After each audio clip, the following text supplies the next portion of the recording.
They kind of look like they could be second cousins. Oh yeah, they could be family. Ding ding! Welcome to another episode of Bell to Bell. I'm your host, Jose, and Milton has yet to put his phone on mute. We had literally just talked about this pre-production. I didn't take a hold of the tablet. Did not think about Yeah. the tablets. Happy to be here though. Milton from the People's Debate. Lovely to see everybody here, and lovely to see Chatty over there in Yeah, the man. It's corner. it's good. It's good to be back, man. It's good to be back. How y'all doing though? How y'all doing? Doing good, brother. Doing good, Okay, man. very good. But guys, we are here talking about some MMA fights. Obviously, if you've been here before on Puro Pinche Sports or on the People's Debate channel, we are live on both tonight. Uh, we are more football centric, maybe sometimes basketball, but tonight we are an MMA show. This is our bell to bell MMA show. When Chad is here, that means we're here to really talk about some fights, previous or upcoming. Mhm. But man, nonetheless, I feel like guys, Paramount 2026 has actually been a very good deal so far. It hasn't been bad cards or any like snooze fest or stuff like that, but I'm feeling it. I don't know how y'all feel so far about 2026. We're now the third month into the new year. How y'all feel? I mean, my pockets feel better. 100%. Me Pockets too. feel much better. No stressing on the pay-per-views, if the card's stacked or not, or should I pay, should I not. That's a net positive. So overall, net positive. As far as the viewing and the cards go, I mean, they've been hit or miss in some areas, but overall, a net positive. What about you, Chad? Yeah, I mean, just the price has one of the biggest, effects on how I feel about the value of the fight. So, um, that's a big thing, obviously. And I do like the start times. The start times have changed. I love that. Um, the way they have worked with the ads, the beginning it was pretty bad. Like the first Mhm. Mm-hmm. pay-per-view, it was Right. really bad. And like the facts that they have tweaked it and tailored it to the responses towards the fans, I like that.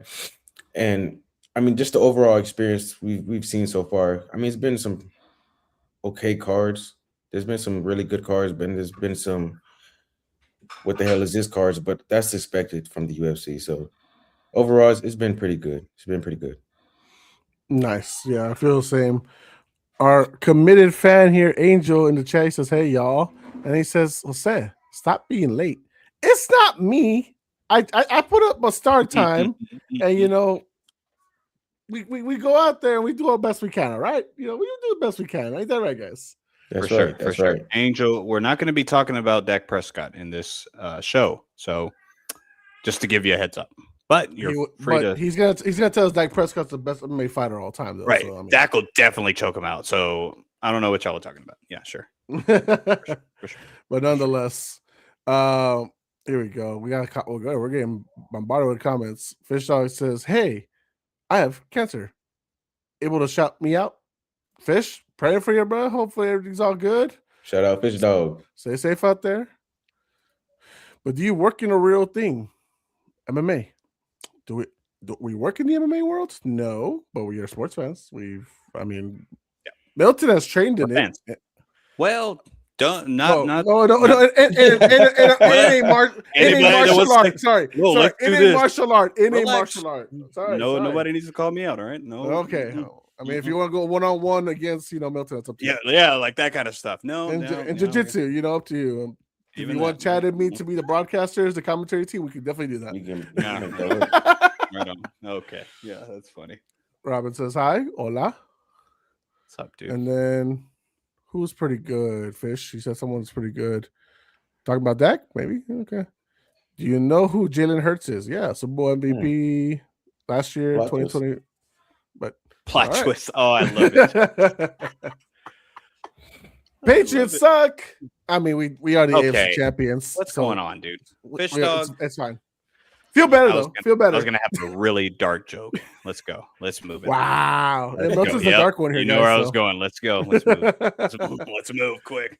All right, guys. Well, nonetheless, UFC fights have been happening these last couple of weeks. Thankfully, we had like a little break and then we have like a full month straight of fights. So, guys, I told you on the chat if there's anything from previous fight cards y'all want to talk about, whether it was this previous Saturday fight card, Moreno versus Kavanaugh's card, Strickland versus Hernandez, anywhere y'all want to go, anywhere y'all want to start with before we get into UFC 326.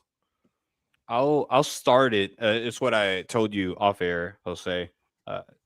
Horiguchi now in the flyweight title conversation, at least, I think it's going to move the needle just in general for great performances for the flyweight division, getting competitive again. I'm so happy that he won the way he did against a good competitor, a title contender previously in Albazi. Yeah, I can't wait to see what's next for Horiguchi. He really shook up the flyweight division with that win. Chad, you got anything?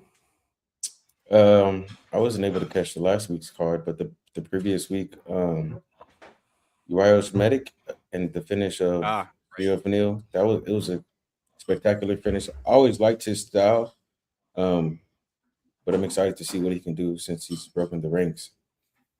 Horiguchi too, but I just have some questions around it. Abazi was out for some time. He doesn't look good when he's out for a year plus like that. We've seen that when he fought Brandon Moreno. So I mean, I was saying the same thing, but I do have that question around that certain situation. It's going to be interesting to see going forward. Was Abazi out for a year and a half because of that neck injury he had previously? Well, he pulled out of one fight. I know that. I forgot what it was because of. I forgot. Okay. But he definitely had a fight. It wasn't like he went this whole fight without a. But Chad's right. I mean, that is Albazi's not one of those kind of fighters. But yeah, I think he had a fight, pulled out because possibly an injury that you were talking about. I'll say possibly. I don't know. But yeah, he hasn't fought in a long time, and that's wrong guy to go up against, huh? Fast guy, fast twitch dude moving around like Horiguchi. That's rough. Because Albazi was looking good round one, and you can see he just got deflated as the round went. 100%. I agree. Yeah. As far as like this past fight cards, shout out to kind of the main card was a slobber knocker, honestly. Emmanuel Rodriguez, freaking speedy little guy, but he took a shot early on in the first round, had to get a takedown to survive, and then came out and did his thing. Milton, Bobby King Green went out there and shut down Daniel Zellhuber one more. What's going on? This guy had like fight of the year like a year ago, and now he can't get a win. Man, but Green is freaking unstoppable at times. If you want to stand up with him, why are you standing up with him? Zellhuber, I mean, that would be the win method to win. Zellhuber, I have no clue what has. I think the Rebovic's fight changed him in a bad way, not a good way, or he is scared of African Americans because Michael Johnson did the same thing. And Michael Johnson doesn't win. Now lose a lot. They were huge underdogs, and Zellhuber just folded. He might have a past PTSD. Yeah, know what I mean. Edgar Chairez. Oh my god, nice little fight. What else? We got about one day. We have to discuss the fall of Brandon Moreno because I don't know what the heck happened to this guy once he lost the title. When it comes to fall-offs, let's talk about Cheeto because I'm completely done with this guy, dude.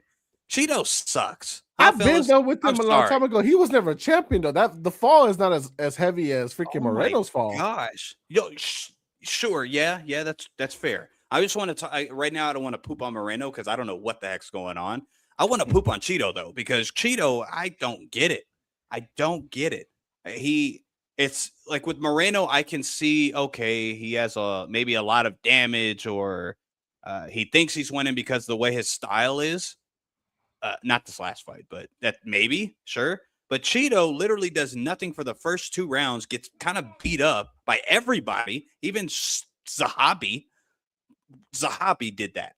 And the third round, he wants to, this is do or die. I have to win this round and now win the fight. Like, no, you have to finish him and then you'll win the fight. because he goes just as far as to hurt him. And I don't know Mhm. if you saw this last fight. It's like, well, keep going. Don't even like you're gonna lose the fight.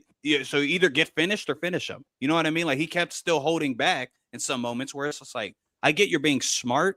You can't right now. It's like 20 seconds. So He's just there for the still paycheck. sucks. He's just there for the paycheck, dog. That's all it is. Cool. He's Yeah.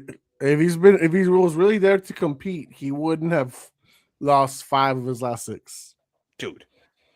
They're gonna keep him too, because I get it. They love Cheeto. Fair enough. Well, if you're gonna keep 2 of us on his 6-fight losing streak, you're gonna keep Cheeto Vera. So you know, there's no actual criteria of who do we let go. It's just if we like you, if you're a fan favorite, sometimes at that. But let's get on Brandon Moreno a little bit. What's next for him? Because that's actually sad to me. Because I love Brandon Moreno, man. He just lost to an unranked. He just lost to an unranked guy and kickboxer though. Kavanaugh. Very good kickboxer though. Young, talented. He jumped up to number 6, by the way. If you're asking about the rankings, he's now 6 and Moreno's 7. As far as what's next for him, oh God, I guess put myself in timeout. Yeah, for sure. Thank you, Jose, for being honest and reasonable. Anytime that happens with me, he just immediately. Thank you. Go ahead. To be fair, I wasn't trying to do that. I'm glad you saw me laughing. Go You're like, shut up. What's next for Moreno? I don't know, bro. I mean, he can't. Not like he could move up to 135 if he gets slaughtered. No. And now he can't beat any of the guys get in the 125. So what's next for him? I don't know. Give him a fun fight. Give him something that's not top 15. Something to go up and wait. Confidence back up. Go up and wait or catch weight. Figgy. Let's do that. That'll be funny. You know, Moreno versus Rob Font. Why not? Ew. Get out of here. You want to see Figgy for the 5th time? No, that was a joke. I'm joking. I don't know what to do with Moreno. That's a rough place to be. Him, his team, his family, and the UFC. It is a rough place to be because they really did this for Moreno. That's what people need to understand. They gave this was kind of like a layup. This was his tune-up fight. This was his tune-up fight. Now you gotta give him a tune-up to the tune-up. And to be fair to Kavanaugh, people slept on his kickboxing ability. I guess they thought Moreno was going to be able to mix it up much more successfully. But it's probably also because Charles Johnson just knocked him out too. Like it wasn't like, to be fair for Kavanaugh, he just got knocked out. So this was supposed to be a tune-up for Moreno. Yeah, that's true. Kavanaugh came in hot saying, "I'm gonna fuck you up instead." And he did. He really messed up Moreno's face. Like, oh man. He really, I don't know. It's pretty sad, man. I know, Chad, you haven't seen the fight yet. You haven't been able to watch it, but go back and use. Yo, it's worth to watch. It's worth to watch, man. It's worth studying the downfall of Brandon Moreno. One other shout out. Milk Costa. I know his name isn't Milk, but I think he's okay with the nickname.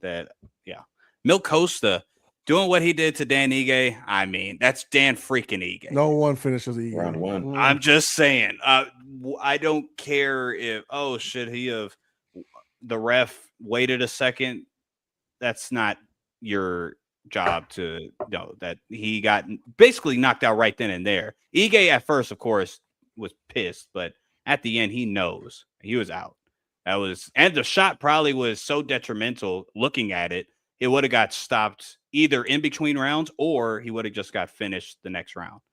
You saw how quick his whole face blew up. You know what I mean? So, but I do want to give a shout out to Milk Costa because one, Brazilian, yes, but he used to train here in San Antonio, Ohana Gym at headquarters.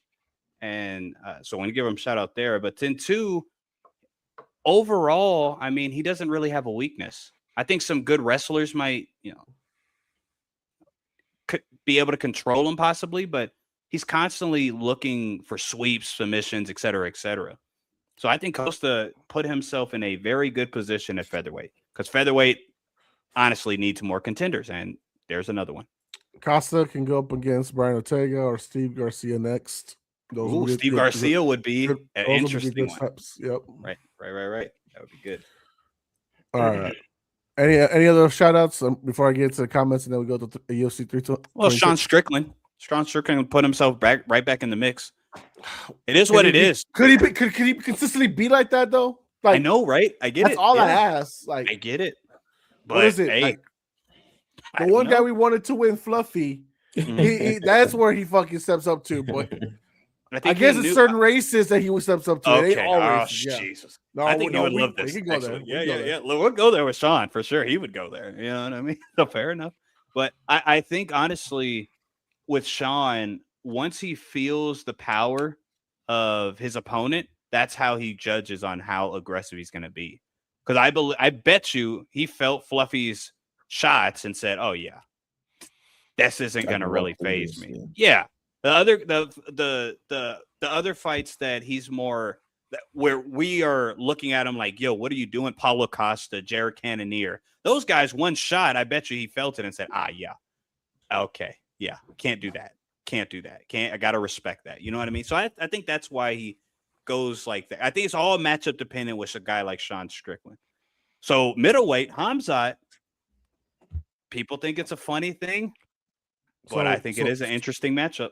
So what do y'all want? Y'all want Hamzat versus Imanov or Hamzat versus Strickland next? For the embeddeds, for press conferences, for the typical Paramount wants viewers, right? They want subscriptions. You put Hamzat and Strickland together at times like this. Hey, I whatever. If you don't, whatever. You missed opportunity. I'm just saying, whatever. Imanov could probably, even though Strickland already beat him, Imanov could probably. I think it would be more competitive anyway. But overall, yeah, Strickland. I'd rather have him there. What about you, Chad? I'd rather have. It's a hard one. I'd probably rather have Imavov though, just with the run he's been on of late. Well deserving, probably. Yeah, I could see Strickland getting taken down. It's the same thing that happened to DDP. Oh, sure, yeah, of course, yeah. Anybody against Hamzat, really, we can see that. Talk about any $80 that you wish you can get back. Oh my god, I bet. Oh, do y'all have DDP? Do you remember? I think Jose, you did. I think I did. I could be wrong. I think I will. For the late finish comeback, whatever, something like that. Yeah. I think you too, Chad. I'm not too sure. I think I did too. I think I had DDP. I think so. I'll if I'm wrong, I'm sorry. But... And you were like, I'm the only one with the father's plan. Like, you know. Well, even though it's not. But yeah. The beard it is, sure. Yeah. The beard. Beer with all. But all right, guys. We got some comments here. I guess Fish and Angel are actually talking about each other and stuff like that. But okay. we'll let that be.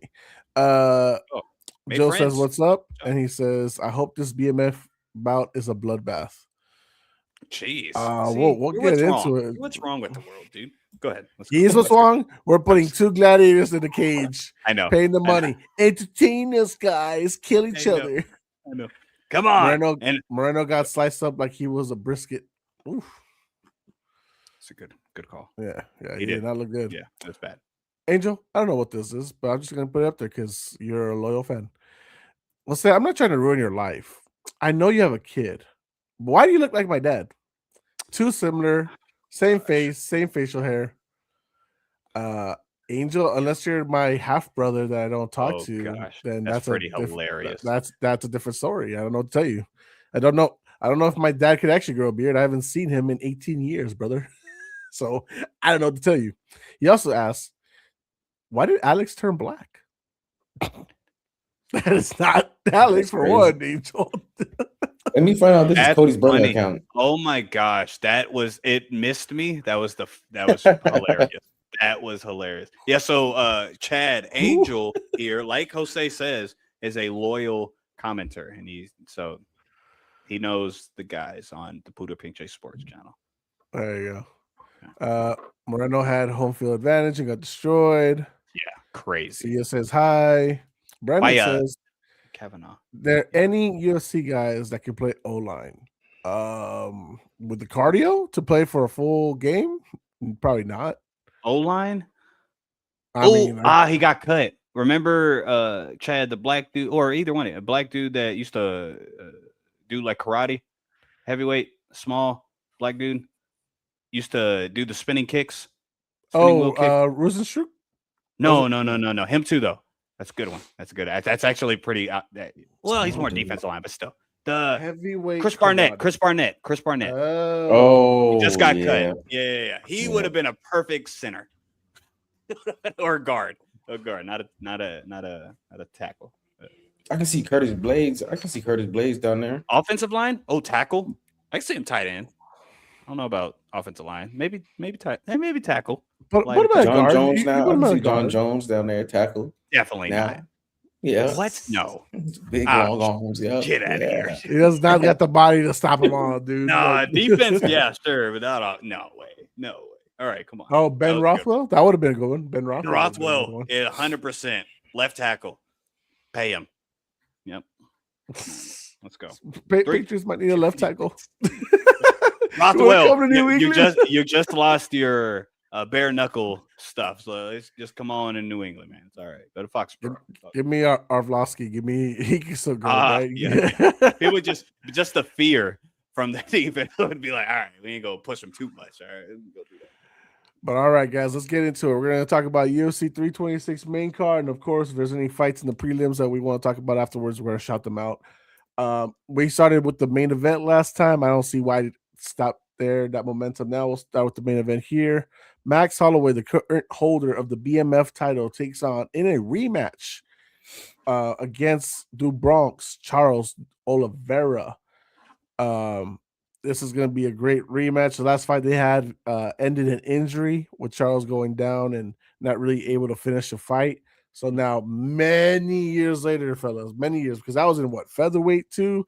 So that was when Charles had just gone down after an unsuccessful first run in lightweight. Then he goes down, gets a nice streak going, gets hurt. Not really the same at featherweight again. Then has to move back up to lightweight. You know his story. Max Holloway, one of the greatest featherweight champions all time. Has held this BMF title since beating Justin Gaethje, right? He took it off him and then retained it against Dustin Poirier. Dustin, the retired Poirier. But this should be a fun rematch. Former champions, two guys that are very fan favorites, guys that if you're a fan of both of them, you're going to be sad because one of them is definitely going to get knocked out, most likely. So I feel like maybe that's how a lot of us, maybe all three of us on this panel are going to feel this Saturday. But Chad, give me your excitement level for this Holloway Oliveira 2 fight. 1 to 10, 1 for the weakest, 10 for the highest. How are you feeling, bro? I'll give it I'll probably give this one a 10, man. It's gonna be an action-packed fight, bro. This is one you can't blink on. It's gonna be crazy. It's probably as close to the barn burner as you're gonna get. Oliveira is I think he's gonna be looking to mitigate the offensive striking from Holloway, while Holloway is trying to stop the takedown defenses and try not to get hit by these shots. Holloway he lands a lot per minute, but Oliveira is a very good defensive striker against these strikers who throw a lot and who land a lot. I mean, you can't really say that about Elias Topuria.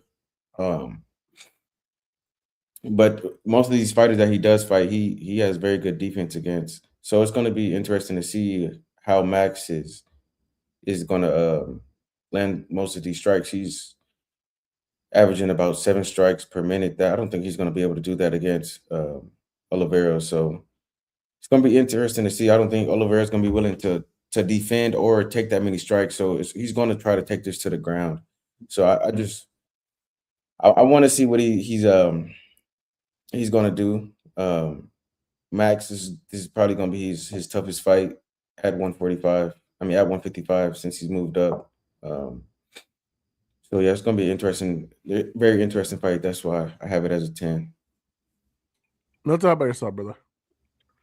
The fight or the card? The fight itself, just the fight itself. The fight.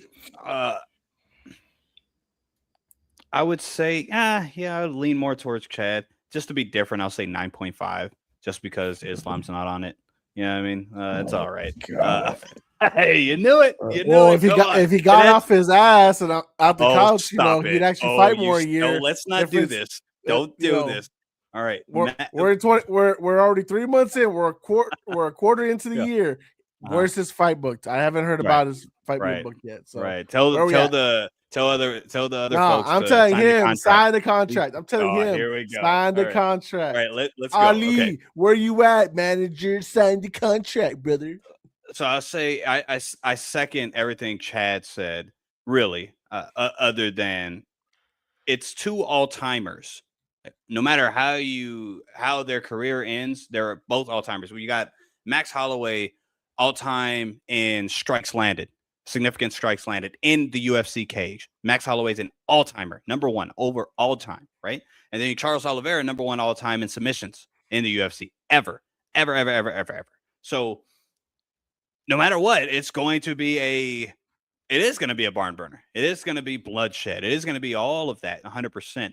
The only thing is, as far as like breaking down the fight, Oliveira should do what Chad said, is grapple, because that's going to mix everything up, and that's going to be his best way to victory. Unfortunately, sometimes Charles Oliveira does not do that, and he just strikes with you and it's for the BMF. So Oliveira might be in the headspace like, screw it, I got to do this for the fans, because Oliveira will do something like that. And as far as Oliveira and Max on the feet, strictly on the feet, Max doesn't have crazy power, maybe, but maybe at lightweight he does, because he definitely carries the power. I'll say that. And Oliveira, the only thing I disagree with you, Chad, on is the defense part. He doesn't have good defense. He gets dropped almost every single fight. You know what I mean? Like, he's not a good defensive fighter. He's just, and it's probably because he knows if I go to the mat, he has many submissions in the UFC from on his back after getting hurt. You know what I mean? So I do think 9.5 to 10 honestly should be the only answer. Really honest, because you got two BMFs fighting each other for the belt. One has to lose, unfortunately, but no matter what, it's going. There's 0% chance this is going to be any way boring.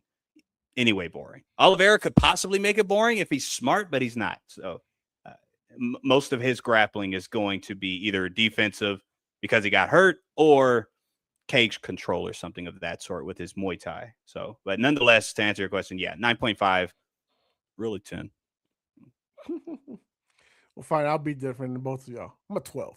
Let's get it right. Okay, nice. This is one of the most. Sure. Gotta break the mold here, man. This is mostly invested into this fight, primarily because, guys, y'all know I love Charles Oliveira.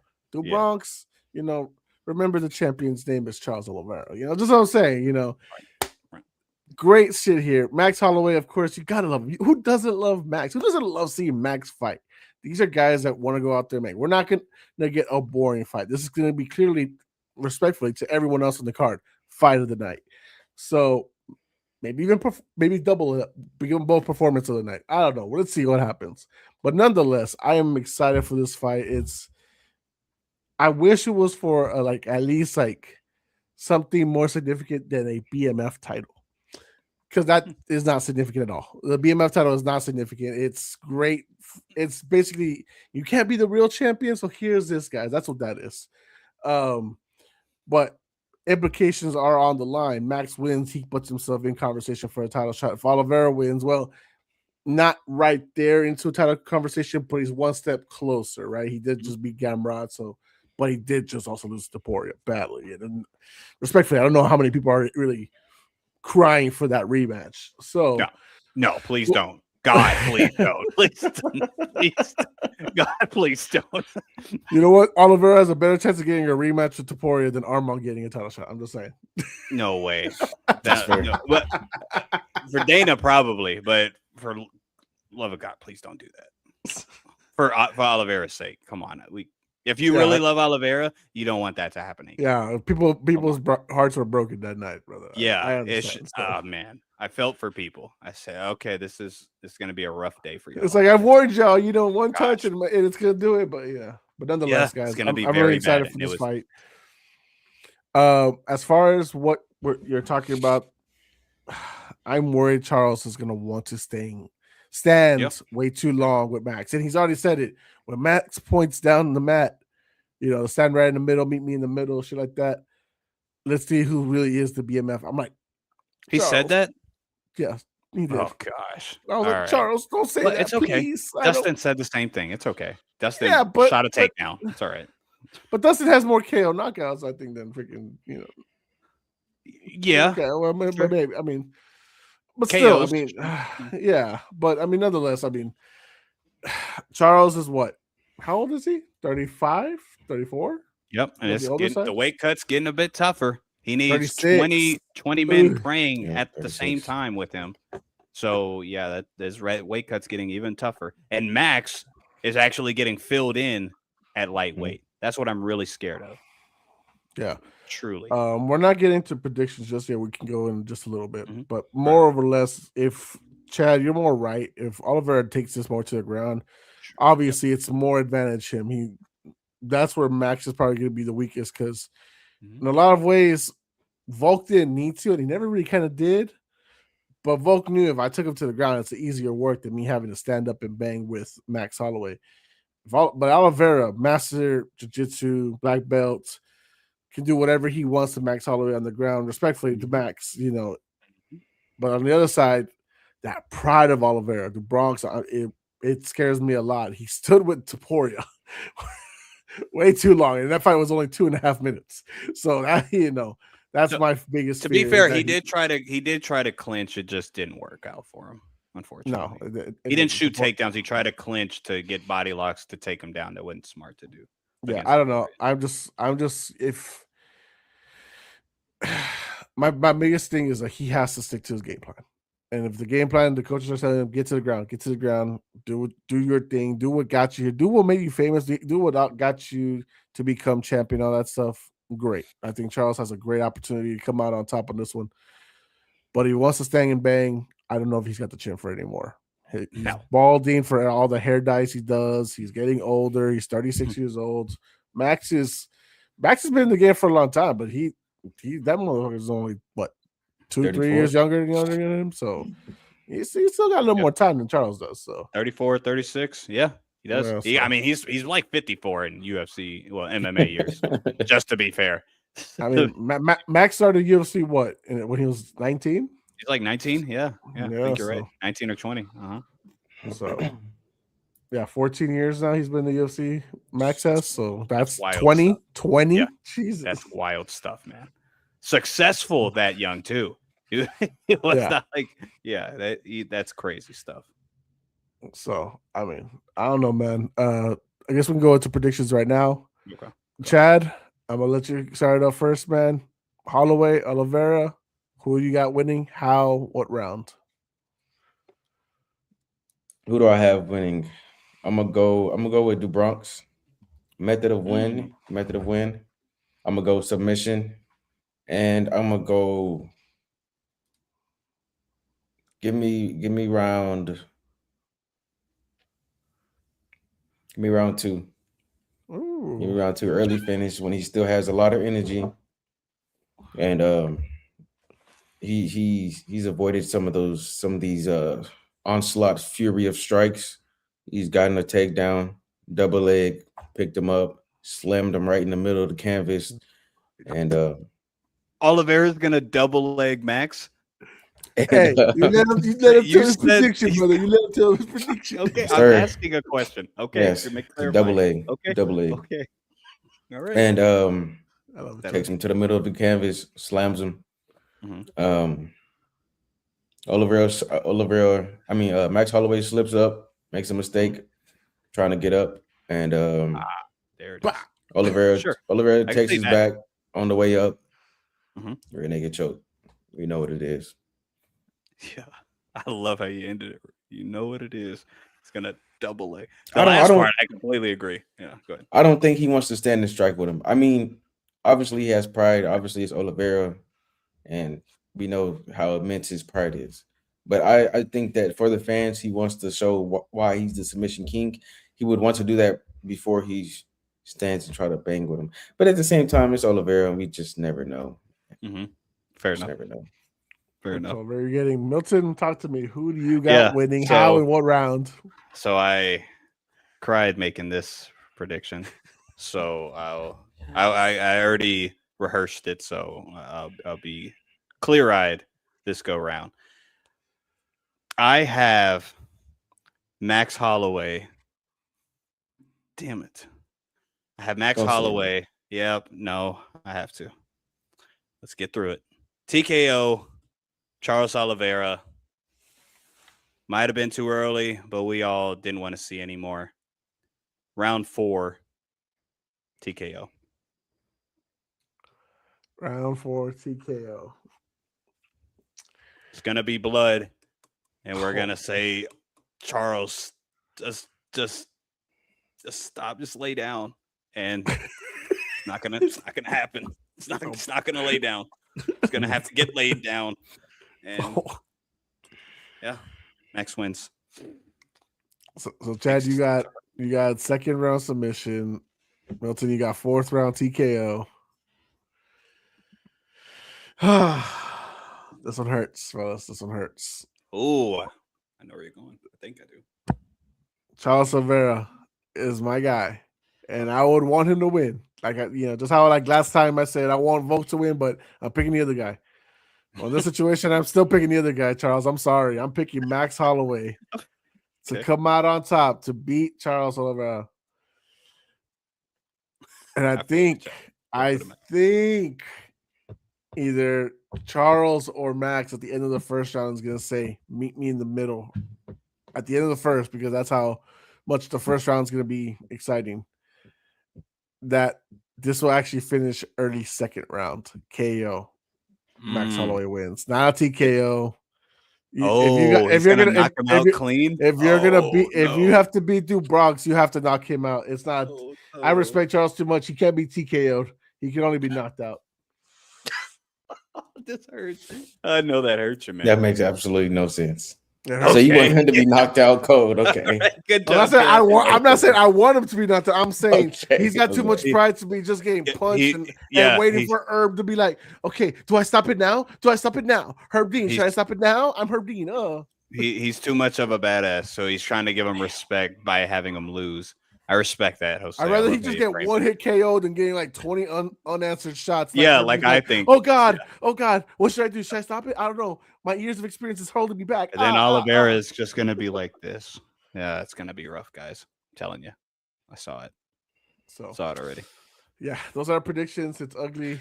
I know Chad hates me right now. I'm sorry. I hate me too. I pick you, Oliveira. I pick you. My heart wants to say Oliveira, but my MMA masters Holloway easily. Yeah, right. I'll tell you this. All right, make sure this is on record. If Charles Oliveira double legs Max Holloway, I don't care if Max still wins. Chad, I will send you $20. All right, because that was a call that I am $20 confident that that's not going to happen. That was a wild statement, and I have to address it. Well, we'll bet it. Double leg, and he does exactly what you said. Not the submission, just double leg, shoot right up, bow, drops. Okay, all right. Well, if that happens, you got it. Hey, but Charles, hey, look, here's the thing, Chad. I love Charles, but Charles wins, he's not nowhere near a title shot. And Max wins, at least he might get a title shot next after Gaethje. So I want to see Max get a shot at Topuria. Fully healthy, max weight, doesn't have to cut down nothing. I want to see how that goes. Maybe he still gets knocked out again. But I want to see that rematch, more importantly. So it would be a different fight for sure. I do agree. Off air, Jose was speaking on being one of the tougher fights for Topuria. I think it's Volk, but nonetheless, Max was having a bit of success for a while, and then of course, till he wasn't. And also, I think 155 would be better. It's better for him. He should have never, in my opinion, he shouldn't have went back to featherweight after knocking out Gaethje. But that's just my opinion. Go ahead. All right, so our next fight, guys, co-main event. Hopefully nothing happens and freaking weight cutting or nothing like that. Good. I'm gonna try to say this right. Caio Borralho. Okay. Borralho. Bohario. Nice. Versus RDR. I'm not even. It's Yeah, ain't done either. Yeah, that's easier. Come on. You put an accent, you're good. It's easy. Go ahead. That's the co-main event. It's a middleweight fight. Two guys Great coming off a loss. Great fight. Should be very entertaining. Once again, we need fighting nerds out there to be represented, of course. I know how much Milton loves the fighting nerds. Go ahead. I don't. You don't. Go ahead. No one heard that, guys. No one heard that. No, but nonetheless, this should be a fun fight. Good co-main event. Should be exciting. Doesn't really necessarily say or scream next, title contender or anything like that, but it's a good co-main event to have. Chad, how are we feeling about this card? Moralio's coming off a loss to Imanov, and RDR's coming off a loss from who was it? Brendan Allen. Your goat. Quit. Go ahead. Corner stoppage. That's right. I tapped out. Flag thrown. I'm a towel. I can't do it no more. So right, RDR was like one fight away from a title shot. So I was how backing him Chad? up. Son of a. If I'm being honest, I really don't like RDR. Damn. Should have left his ass where he came from. Whoa. But hey, he's managed to get wins. So. Oh, okay. Yeah, I get you. You don't like his fighting style. No, I do not. You know what? That's what it really boils down to. Yeah. Short best. Yeah, no, go ahead. Sorry. Go ahead. Just let me talk, okay? Yeah. Yeah, I think this is a good stylistic matchup for Kyle. Hopefully he can go out there and make something shake after coming off this tough loss, because he got his ass dominated at the whole last fight. And RDR, he showed everybody he's a quitter. So hopefully we can get his ass about the UFC this fight. That was man. Love it. I love it, Chad. Straight up hatred. If you're gonna quit on the bench, you better not come back on the cage. Well, he had hatred before that. That's okay. Yeah, but now it intensifies. Now when you tap out on the bench, it's a different story. And I was right. He sucks. Yeah, fair enough. That's right. Like, Chad's not wrong. Like, you lose a lot of respect for a guy who does might as well stand back up and get knocked out. I don't give a damn. But there's a respectable way. Any MMA guy knows you go in again, you get hit one time and you just cover up like this. And then the ref stops it, and then you're like, oh man, you act tired, you act hurt, you do whatever you do, and then boom, you're good. Respectable way to go out. Oh, he clearly felt like he tapped on them. He's so tired. Whack. Damn it. That's the Anthony Richardson of the UFC, guys. Just so y'all know. That's funny. That's a good one. Rainer de Ritter. I was backing him up for a while because I loved him at one. I loved he was double champ. I thought it was a great signing. And then he did that. And as much as I think he's a good matchup for Kyle, I don't know. So, I don't even know how to really break down this fight. Both are grapplers. Both want to grapple. Both one are offensive grapplers. Kyle has both of them have unorthodox striking, but Kyle's is much more smooth and efficient. I don't even know how to really break down this fight, fellas. I think the best way to say it, Milton, is this is like the do or die kind of situation for both guys. Like Kyle he didn't quit, right? But he did kind of get schooled by Imanov. Mm-hmm. So he's trying to. I know there's been a lot of tension with the storylines lately with fighting nerds, right? They all lost. They were all successful. They're all winning. Then they all lost, consecutively. Mm-hmm. Yep. And then now what is it? There's drama. Hoofy. John Silva. He's dead to. I mean, we're not together anymore. What? Maybe there's a mistranslation. I don't know, but I don't think it's a mistranslation. He's saying we're not friends anymore. Whatever. He's like, he left us, he betrayed me, he backstabbed me, so we no longer friends. And so I guess now Kyle has gonna have to try to continue the fighting nerd streak alive since Rufy has left the building. So I mean, we'll see. But RDR, this is a redemption. This is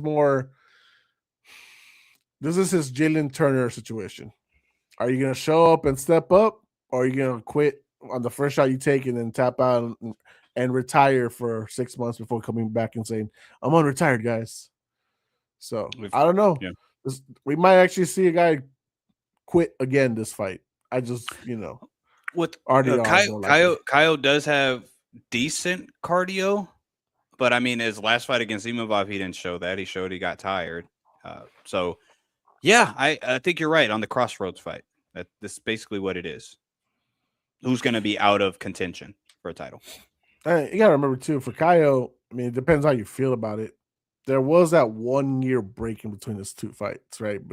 Because he's only had like those 2 5-round fights, the one with Cannonier and the one with Ivanov. They're about 13 months apart. Right. So, he's the main guy in the gym. He's the main guy, and he's like the I don't know how you say, like, he's like the president of the fighting nerds. So he goes to all these events. The UFC loves him, and he's kind of like the top guy at the training facility. So he's trying to run people's training camps. He's doing so much. That's why I initially said, like, normally I would probably say De Ridder, this is perfect for him. But the guy's a guy that's, in my opinion, he's probably not all in on his own career. But after what we saw, that's why I don't know.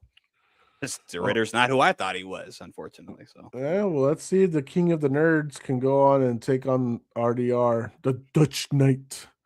Yes. Chad, go ahead, give me your predictions. Finish, what rounds? How does RDR lose in your eyes? Right. we don't need. Give me Kyle round 3, knockout 323. 323. Put the dot on it. Okay. Well, like TKO? No, knockout. Knockout? Okay.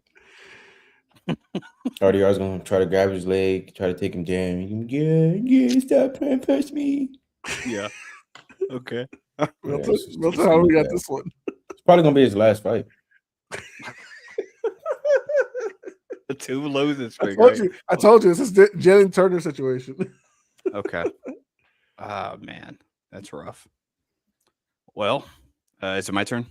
Yes, Milton, go ahead. I'm not confident in this at all, whatsoever. You don't have to say it, Milton. No, I think I do, because you said what you said, and I feel that it's not really fair to De Ridder. So I'm gonna go the opposite direction. He quit. I know, wow. I know, but he's quit. Hey, to his defense, not Brendan his Allen. He sucked. Yeah, the future champion. Your GOAT. What do you mean? He's a future champion of this year? What do you mean?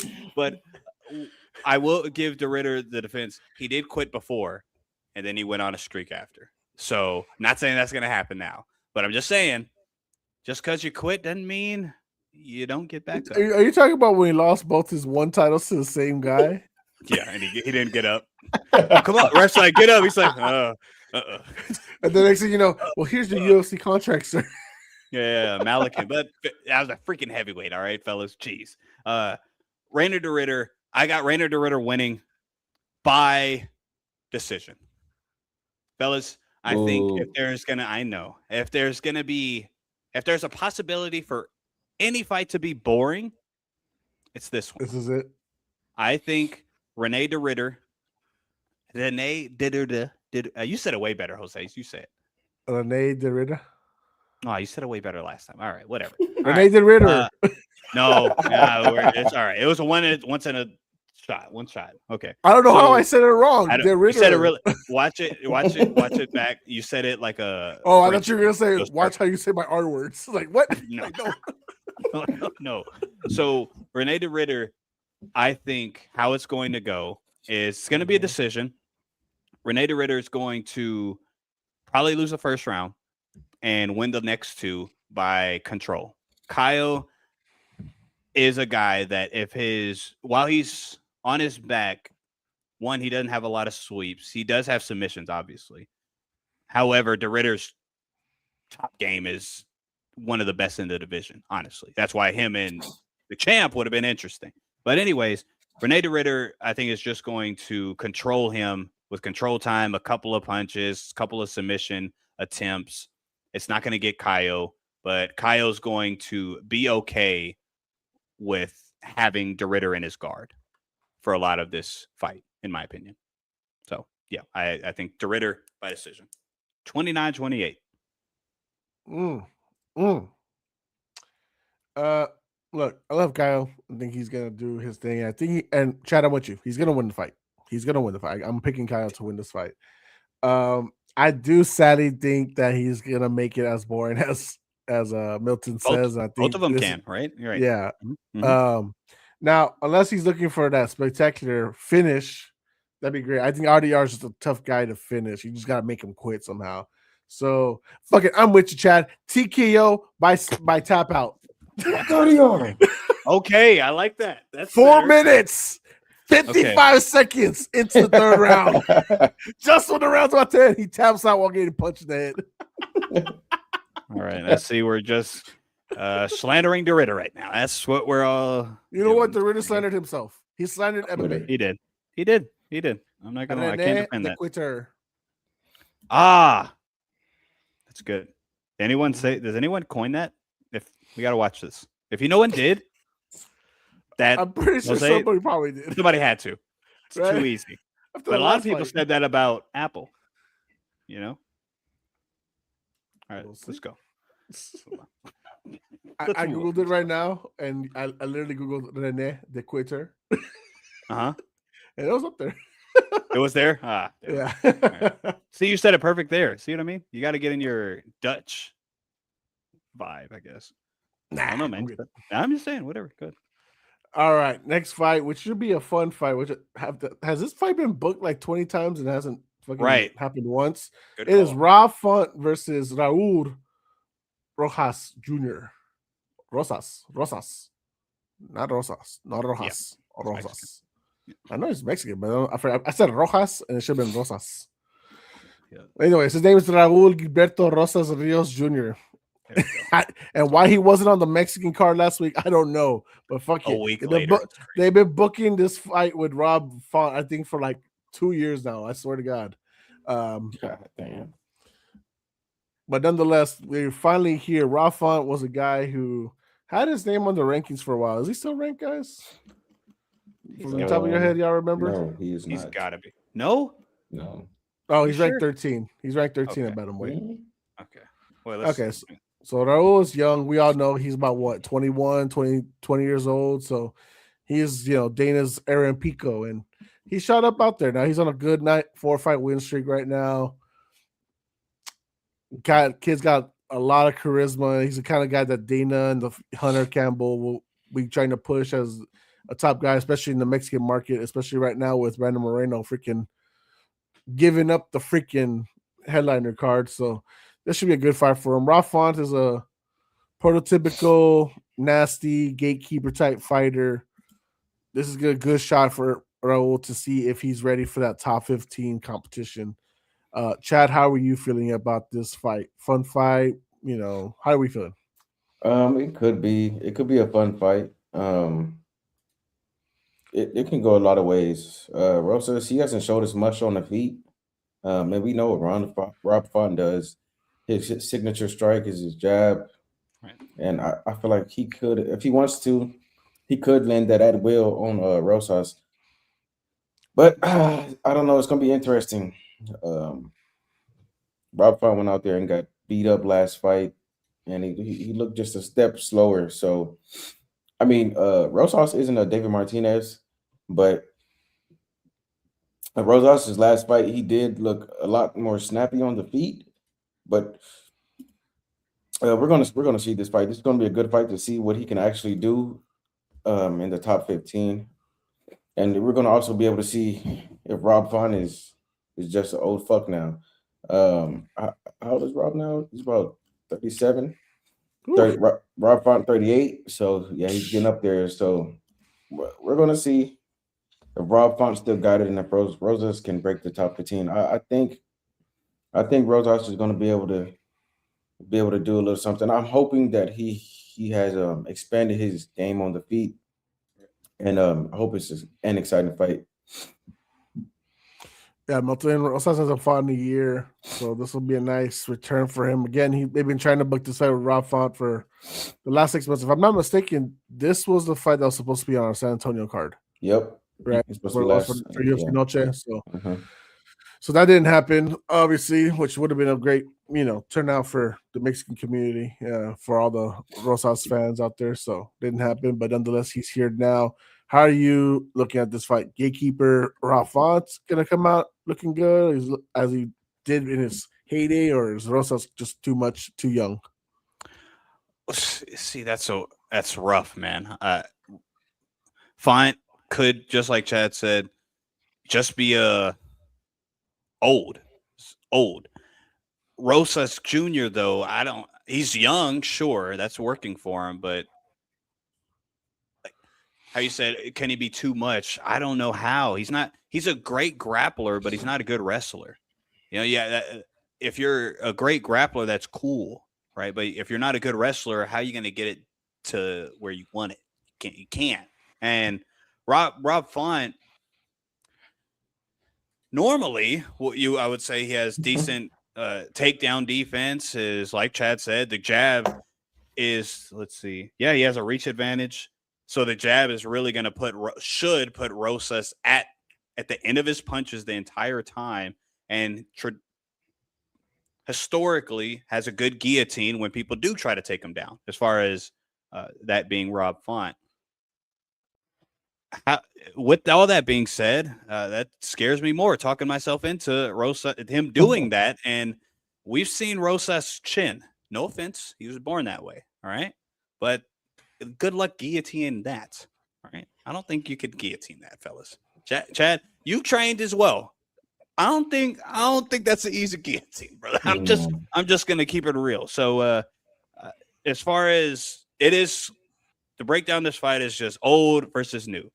Does Rob Font have a little bit left where he can beat a guy that's not honestly on his prime level in Rosas Jr.? Or does, like Chad said, is he old and sucks and should retire and stop training at the gym he trains at? All right. What do you think, Jose? This gym sucks. It's with Sean Brady and all them. God, they suck. I mean, Calvin Cater, all they do is box, and they're already good boxers. Oh, y'all are going to get better. Good job, guys. That's why Calvin Cater and Rob Font suck. Go ahead. I'll say sorry. Sorry. Well, I think you're doing what Dana's hoping for. It's like, please end it now, so we never have to see it again. Because I think that's what Dana and them would want. They want to get the boring out, and they want any excuse. Put you in a 1 or 2 fight losing streak, and you're out, and we can move forward from there. Rosas is young, and he is susceptible to getting caught. He reminds me of, I guess, young Bellator Aaron Pico. You know what I mean? Pico obviously had the more better athleticism and talent coming into his time. Raul was super young. He was 19 when he freaking got his first fight in the 17. UFC. No, 17. Yeah, Chad's right. 17. Has it been 4 years already? Dude, yeah, he's kind of a vet in the UFC now, dude. And we're all saying young. He is, but he started young. He started real early. Go ahead.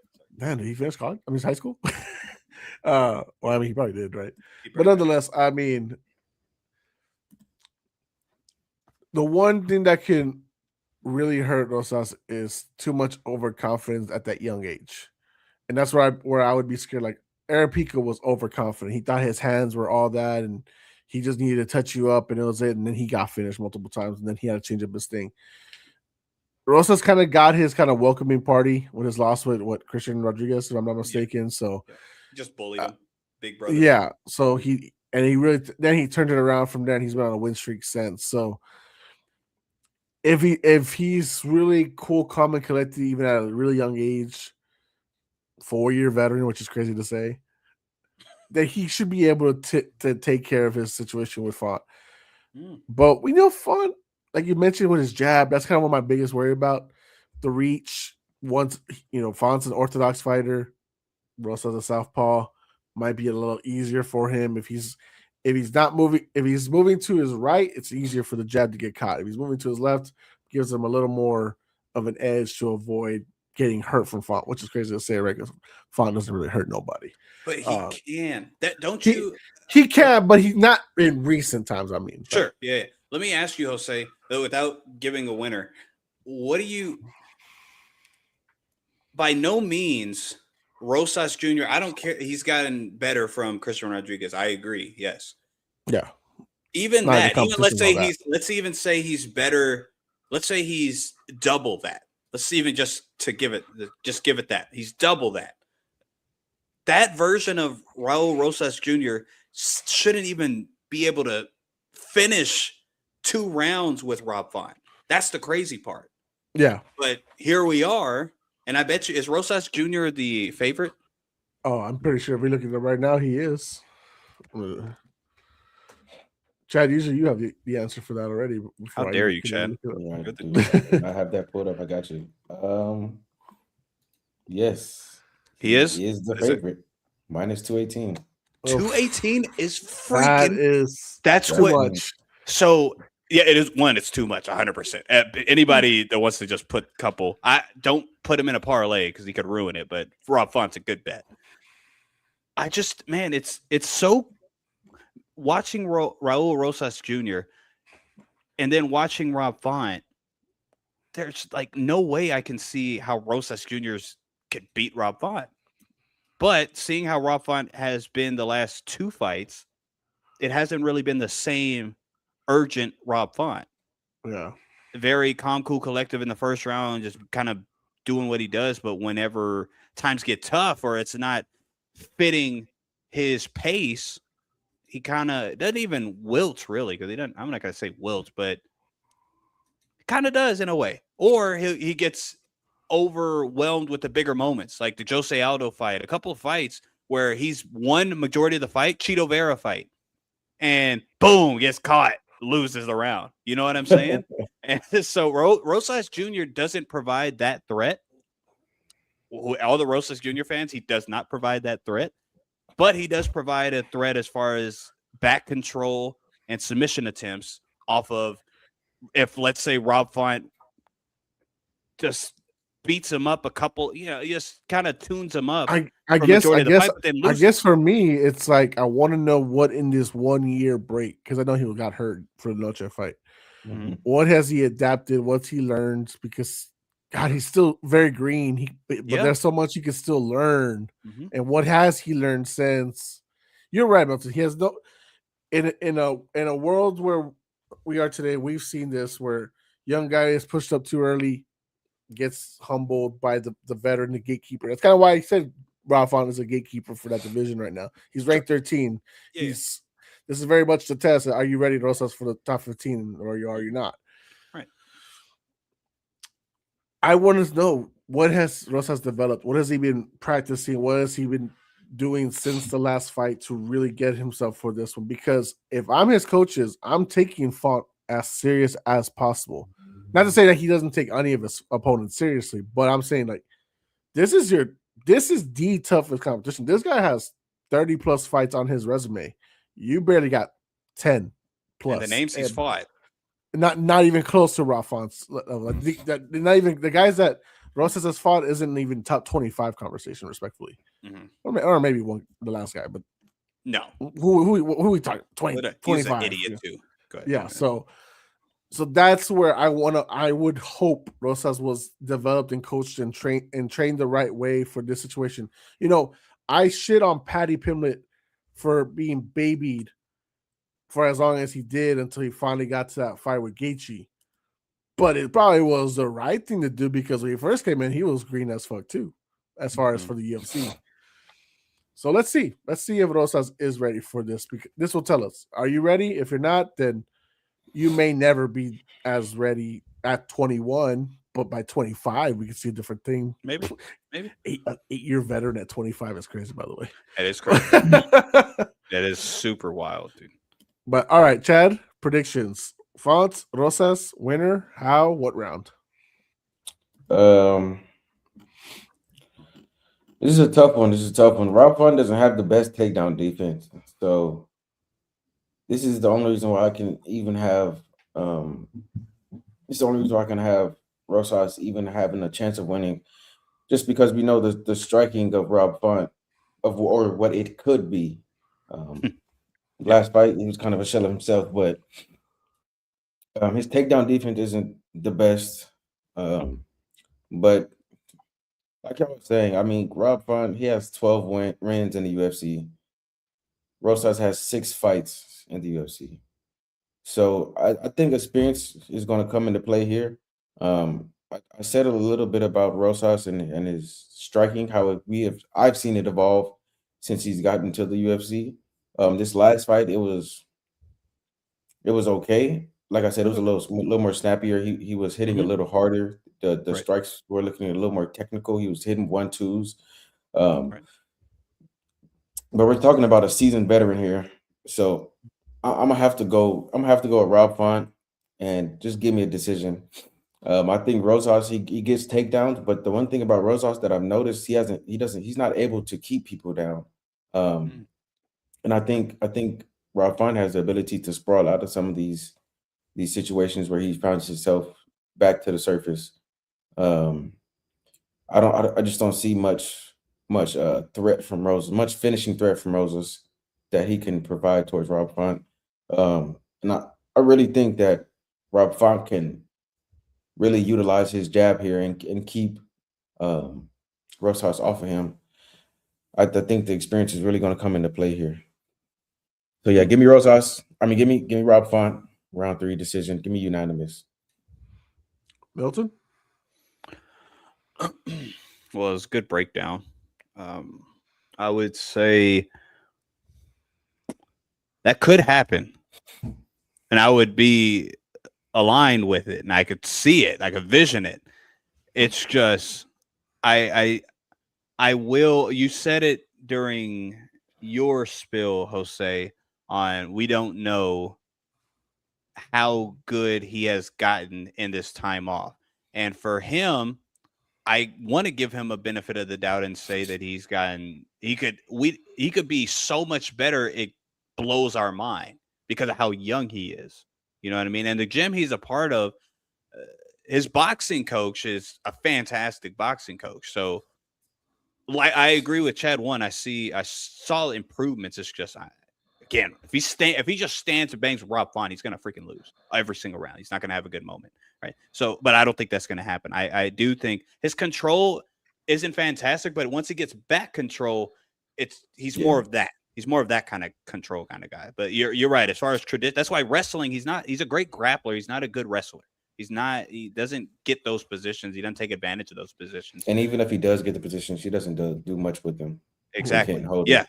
I agree. I agree. Right. No damage is being done to anything. The only time he does anything well as far as control or even submission attempts is once he gets the back. And I do think he's going to get Rob Font's back. So with that being said, I have Rosas Jr. Rosas Jr. decision. Yeah, 29-28, unanimous. Oof. But I don't think it'll be boring. I do think it'll be eventful both ways. I think on the feet, Rob Font's probably going to tune this dude up. You know what I mean? But while Rosas has his back, again, what I envision is going to be submission attempts. It's going to be close ones. It's going to be transitions. It's going to be something of that sort where he's going to really be able to flow in his his better grappling capabilities. But yeah, this unanimous decision, Rosas Jr. So I think the game plan that will get Rosas Jr. to come out to win this one is that he's going to continuously try to take this to the ground as much as possible. Continuously try to get the takedowns, try to grapple him, get a little dirty up against the cage the whole time, just frustrating the hell out of Font. That is legitimately the scenario I can see him just trying to do, completely mixing it up, not allowing Font to get his his hands available or anything like that. So with that being said, I do have Rosas winning by decision.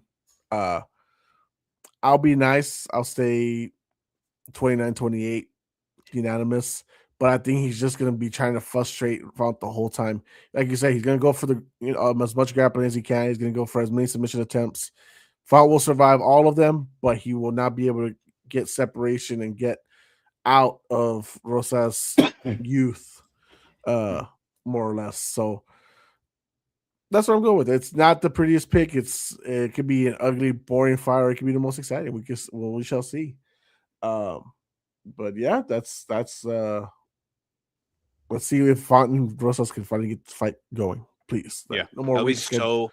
Oh my goodness, yeah, that would kill me. Yeah. We'll see with Rosas, man. I can't wait Yeah. to see how he looks in the cage. All right, next fight. It's a lightweight fight, which, by the way, I think it's the first time the second gentleman, or maybe both of them, have been on the main card in a minute. If I'm not mistaken, it is Drew Dober versus Michael Johnson. When was the last time Michael Johnson was on the main card? He's been in the UFC for like 50 years. When's the last time you really see his name up there? He's on a nice win streak, right? Am I mistaken? Yeah, I think he was on the with Zellhuber. I think he was on the main card. He was on the yeah. I think he was in the press 318? conference. Mhm. Oh, that's right. They opened Right? the Yeah, card. yeah, yeah. Because I think Yeah. something happened, but still, he was on it. So shout out to Uh, Johnson. Yeah. So nonetheless, Michael Johnson is here now. He's ready to go get his fourth straight win, which is crazy enough to say. He hasn't had Man. 4 straight wins since Joe Lozon to Edson Barbosa back Come in on. 2013 to 2015. Come on. That's how long it's been since Michael Johnson had a 4-fight win streak. So he is here. This is what his 44th MMA fight on record. So guys, Chad, let me start with you. Dober's been a gritty fighter for the freaking lightweight division.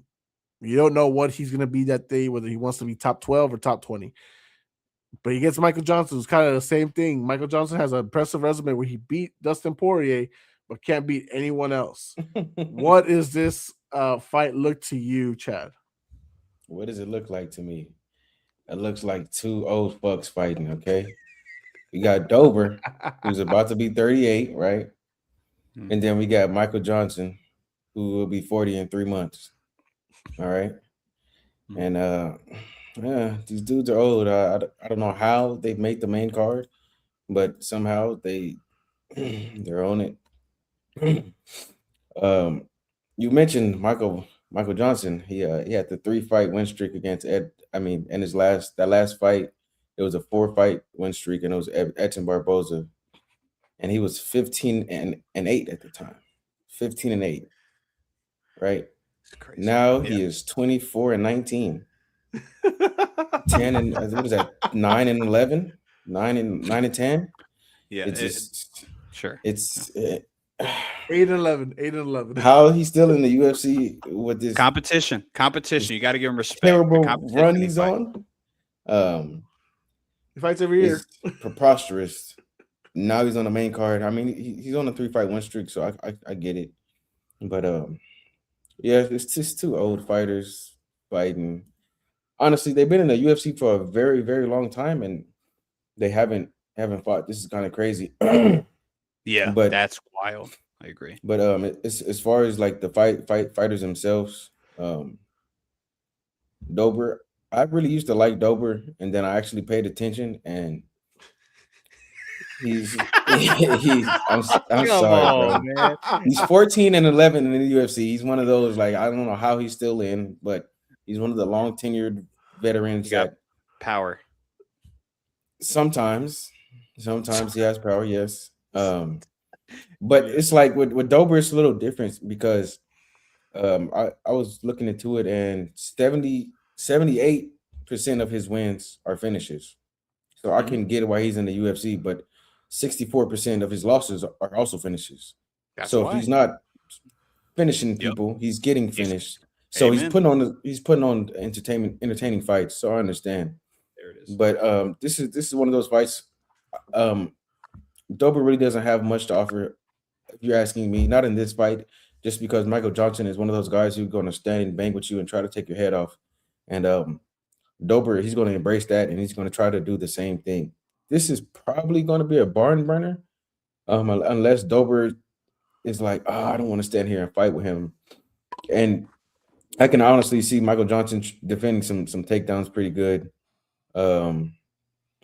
Yeah, this is probably Michael Johnson's last fight. Hopefully, he's getting pretty old. Once you hit 40, you're like 80 in the UFC, especially with 50 fights under your belt. He's definitely going to end his career with CTE. So hopefully this is his last fight, because like I said, fellas, this is Paramount Plus. This was the best fight. If we don't count his tough fight competition, Michael Johnson is 16-15 in the UFC. Drew Dober is 14-11 in the UFC. Positive records, at least. Better than average. Also, quick little. I can't believe neither one of you guys. I guess I got to do it. Whatever.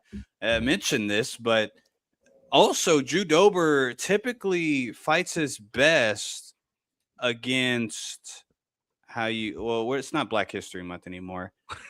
Brothers. You know what I mean? That's where he was going. You know what I'm saying?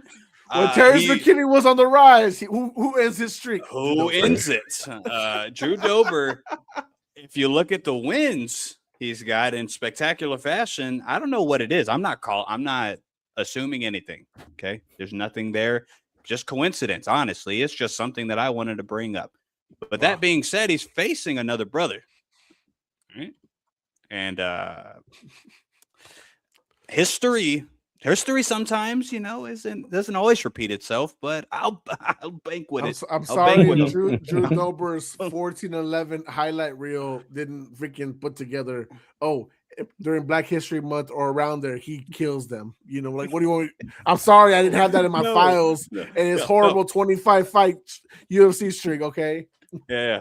I think that what's Michael Johnson's record against white guys? Probably negative. I don't know. There's a lot of I'm just kidding. I don't know. That's a joke. That's a racist joke. All right. Let's go ahead. Let's go. So with the fight, there's no way this fight isn't a finish. Only reason I say that is because Chad, you said it honestly. Drew Dober normally finishes a guy or he gets finished.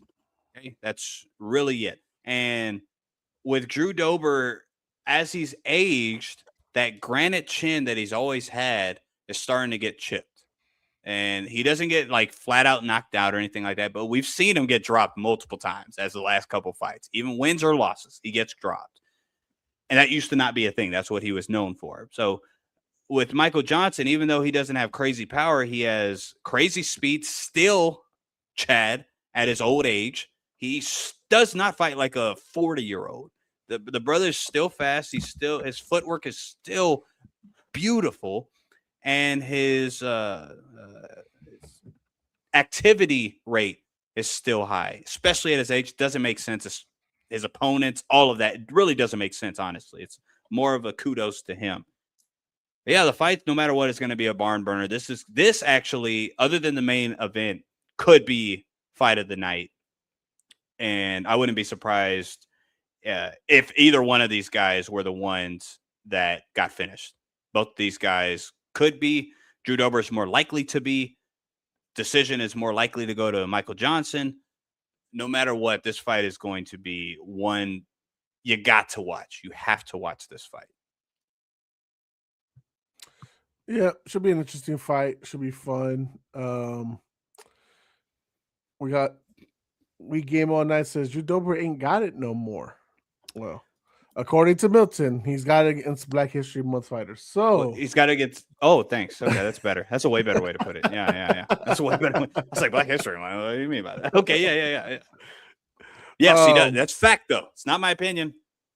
Well, let's see if Michael Johnson is kind enough to end that streak. And this is going to be. You're right, Milton. This is one of those fights where these guys don't really have a reason to be like, oh, let's be strategic. Like, we're trying to get to the top 15. Oh, we're trying to get to a title shot. These guys know. No, they know. Right. They're not even top 15 gatekeepers. They're like, we're just here to be entertained. We're just here to get paid. They couldn't even be that. You're right. They were that. Yeah. Both of them were that. Go ahead. At one point, yeah. Yep. They're in the end of their careers. Like Chad said, they probably both knock each other out into retirement. Maybe hopefully they both get cut or something like that. Who knows? I'll be honest with you. I think the winner of this fight, just for shits and giggles, give him Michael Chandler at the White House. Give him Michael Chandler at the White House. Because Michael Chandler needs a win. And these guys will be on at least on some kind of win streak on the way to Man. that.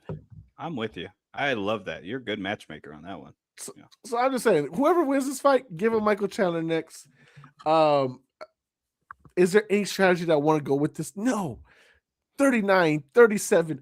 They don't give a fuck. I don't give a fuck. I'm just here to see them die at this point. That's all this is Gladiator Sport, Milton. We're here to see them die. Whatever, dude. All right. All right. So that's all I'm here for. So nonetheless, Okay. But before Chad, you go to your stuff. Antonio Avado says, "Do Bronx, Kyle, Rosas Jr. equals money?" So I'm just guessing he's parlaying them. He says, "Do Bronx by sub, Kyle by knockout, and Rosas Jr. by decision." All right, Antonio. Okay, that's exactly Chad's. He was listening. Yeah. Oh, except Rosas. Except Rosas. Yeah, except Rosas. Yeah. You suck, Chad. So, all right, guys. Since this is not really a fight that we're saying future title contender, Chad, what do you got? Round, winner, finish, all that stuff. Man, honestly, bro, this is pretty easy. Milton, the way Milton laid it out, the way I laid it out, and the way Jose backed me, we're giving you the game plan right here. Right? You got two old motherfuckers. Okay. One, he used to have a chin, doesn't have a chin no more.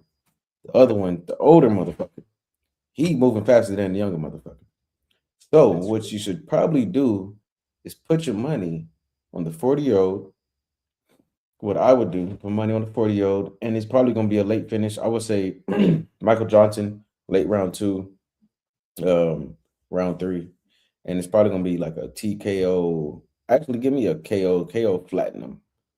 Like, just knocks his chin off and goes out in a spectacular fashion. Unless he wants to be on the White House card, Michael versus Michael does sound really good.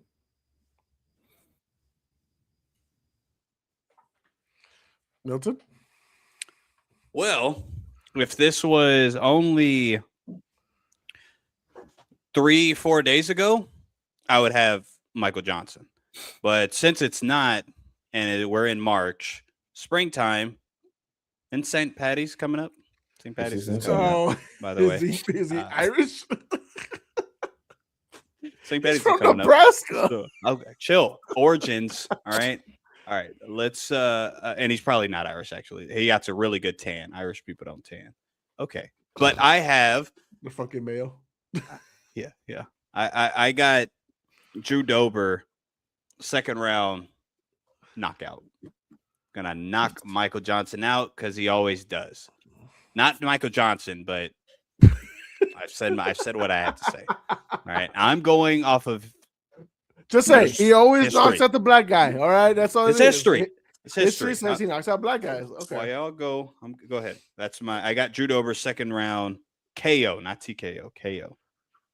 Yeah, apparently, Chad, he knocks out all black guys, but if he fights a freaking Father's Plan or anyone like that, he gets destroyed. So yeah, I don't know what it is. It's the beard. Damn, man. Both fighters, honestly, it doesn't matter who I pick. Both fighters are going to be going out there swinging for the fences into retirement. So I rather, honestly, if my prediction's right, the winner gets Michael Chandler. I would rather it be Michael Johnson than Drew Dober, respectfully, just because I think Michael Johnson will make it at least more fun, even if he gets KO'd. So give me Michael Johnson. Give me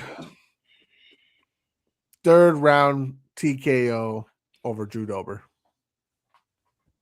I like Chad, it. what was your? I like it. I know you had Johnson, but how did you have him winning again?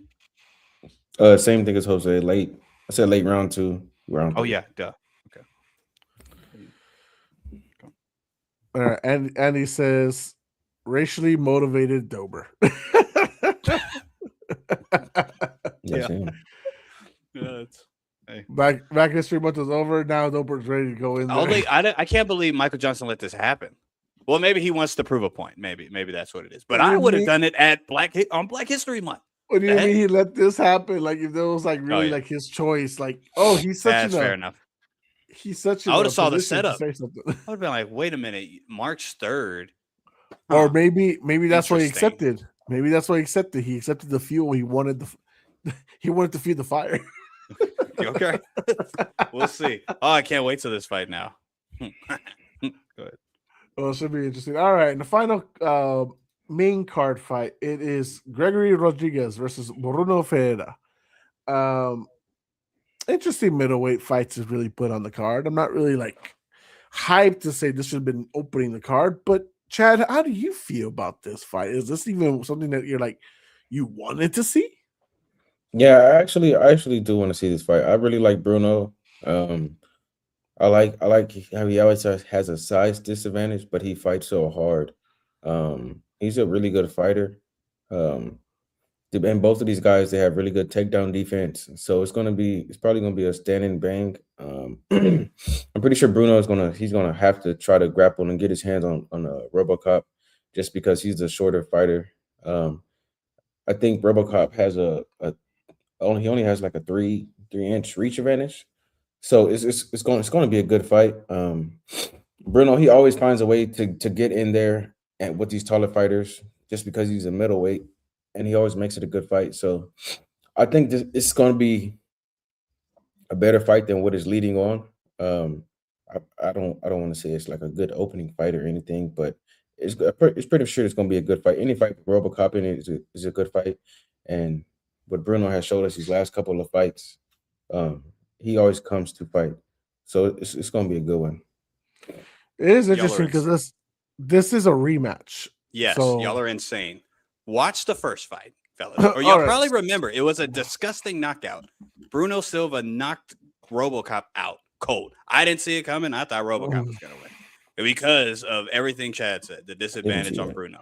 This is going I am so excited for this fight to start it up. I'm totally opposite of you guys. Both of these guys. Maybe because we've seen it before, Milton. Maybe that's why I just feel like that makes it even more exciting. One guy got knocked out.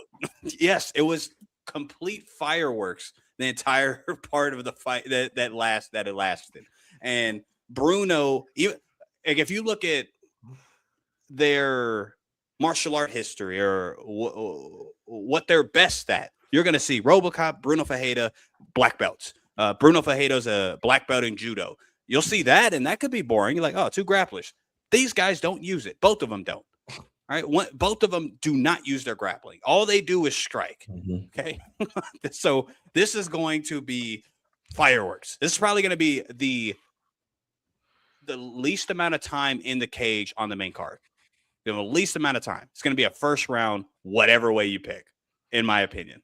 Well, this is going to be wild. Then I'll just say no. I'll take Bruno again. Like respectfully, right? Fair enough. I don't trust Greg. I don't trust Gregory to freaking use his height as he should, which is why he got finished the first time around.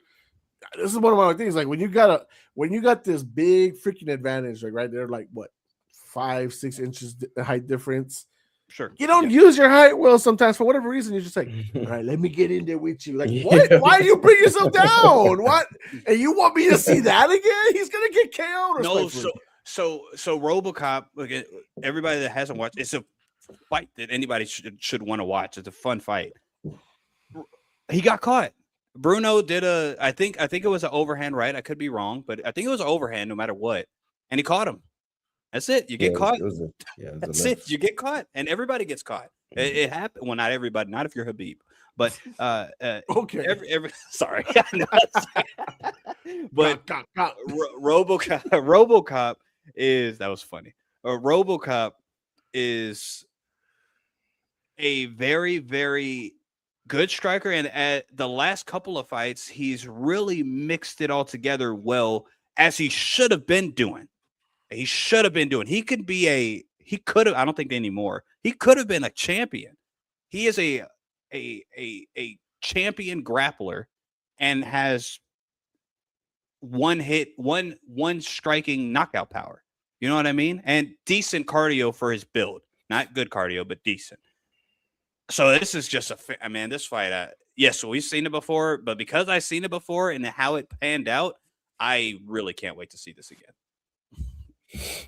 Because I think RoboCop will be better, but I don't know if that helps because you can still get caught, and he cuts way more weight than flabby Bruno. Let me see if I can pull it up. Sure.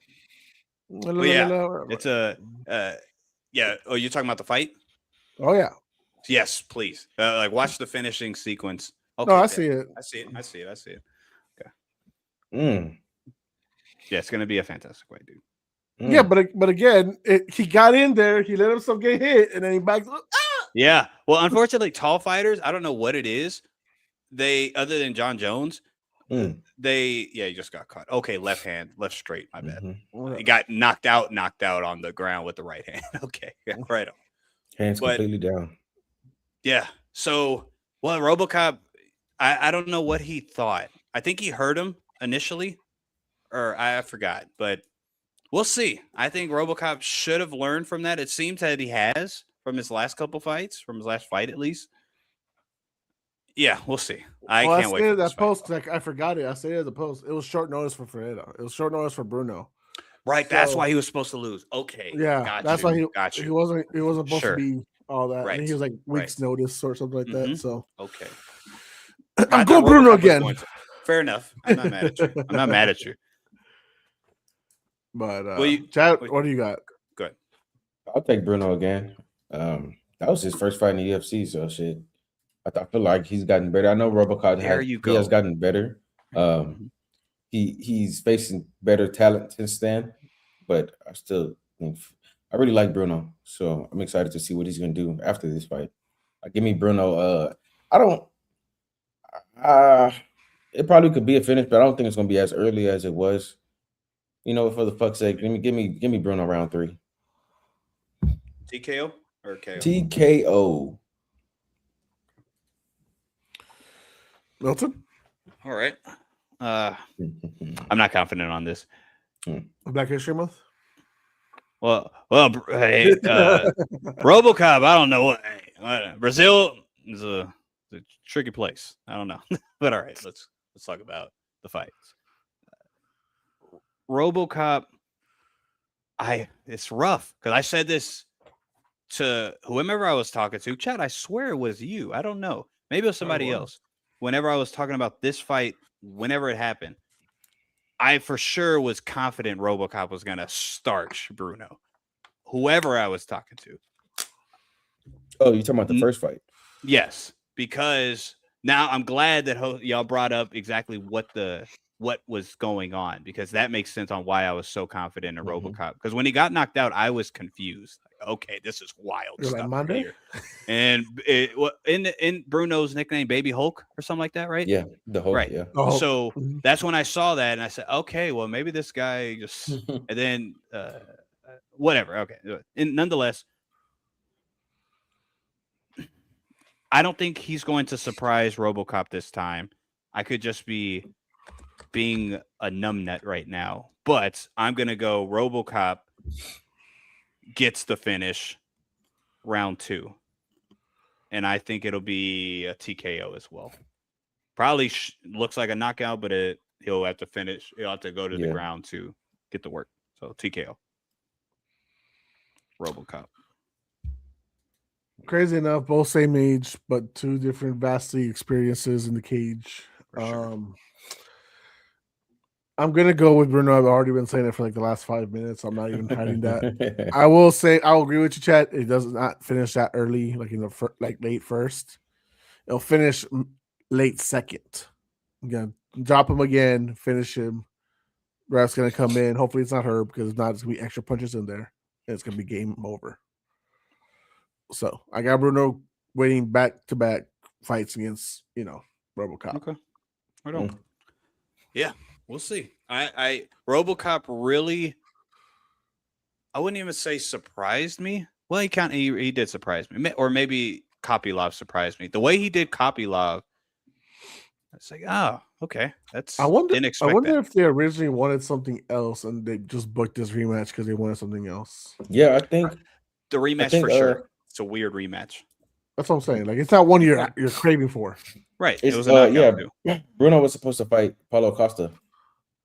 Oh. Okay. Shout out to RoboCop, huh?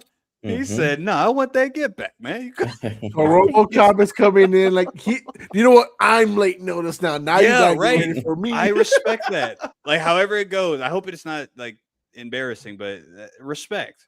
That takes some cojones, Yeah. for sure. And real P.S. Did you say both of them are the same age?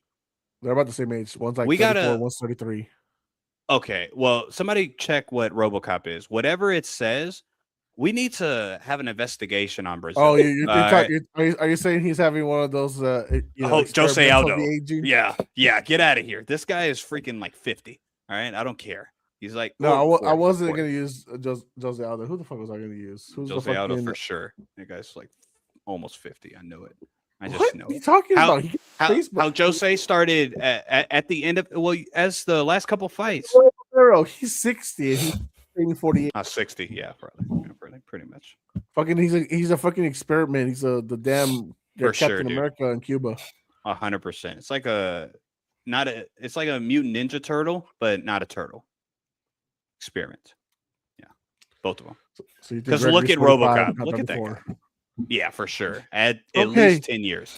Okay, but you gotta be fair. Like, Brazilians just don't naturally look youthful.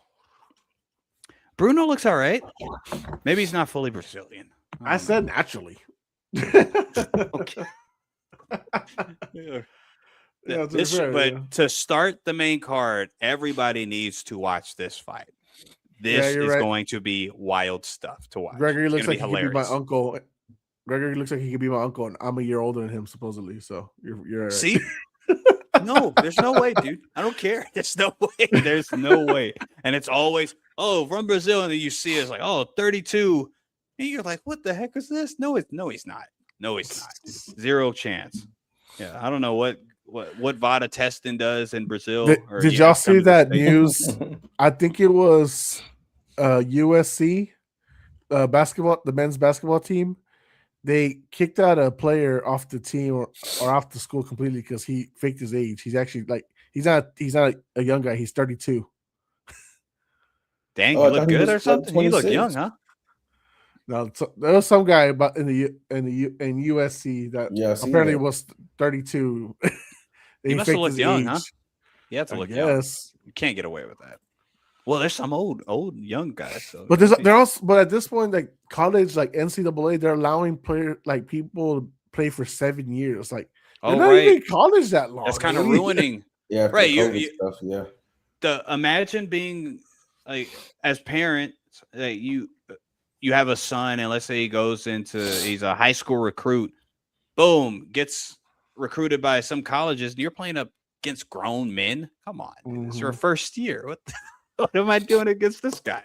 That would be, I don't like that. That's weird. Shout out to Cody Garbrandt. That's just going to be fun. I don't know if it's going to be good to watch for him, but it's going to be fun. 100%. That fight's going to be fun. All right. The featured prelim on Paramount Plus is going to be fun. That's a guarantee. As long as he's able to afford all his tattoos, he's fine. He don't care. He doesn't. Yeah. The result doesn't matter anymore. He can say he's got all these tattoos. He's been with Paige Van Zandt. He's got money. He don't care about wins or losses anymore. He's been champion, whatever. He can say something that TJ Dillashaw can't say. He beat Dominic Cruz, despite the fact that TJ beat him twice. Roids or not. All right. Well, yeah, that's UFC 326. And somebody's favorite fighter is going to die. Sorry. Should that be the headline for the card? UFC 326. Your favorite will die. Yeah, no matter how you put it. It's a guarantee, right? Almost. Whichever way you put it, your favorite's going to die. Chad, to answer your question, I would 1 out of 10 off of potential right now. I would say just the main card, right? I meant the whole card, but yeah, we can. The whole thing. Say that. Yeah. Well, the whole thing, that's too deep, man. You never know how that's gonna go. But as a watch, I'll give it a 8.5 full. Main card, I give it a 9 as a watch. I think it's gonna be a lot of action in the main card. the prelims and early prelims, there's a couple grapplers on there that probably can do something that most people don't want to watch. So give it an 8 overall, but main card 9. What do you think?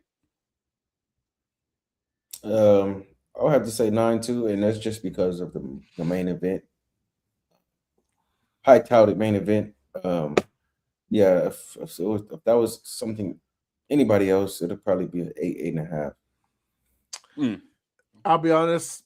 Before we got into these conversations, I was probably more leaning like main card 7, obviously being heavily weighed by the main event. Mm-hmm. I think after this, I'll move it up to an 8 as a full card. I think I'll leave it at 7.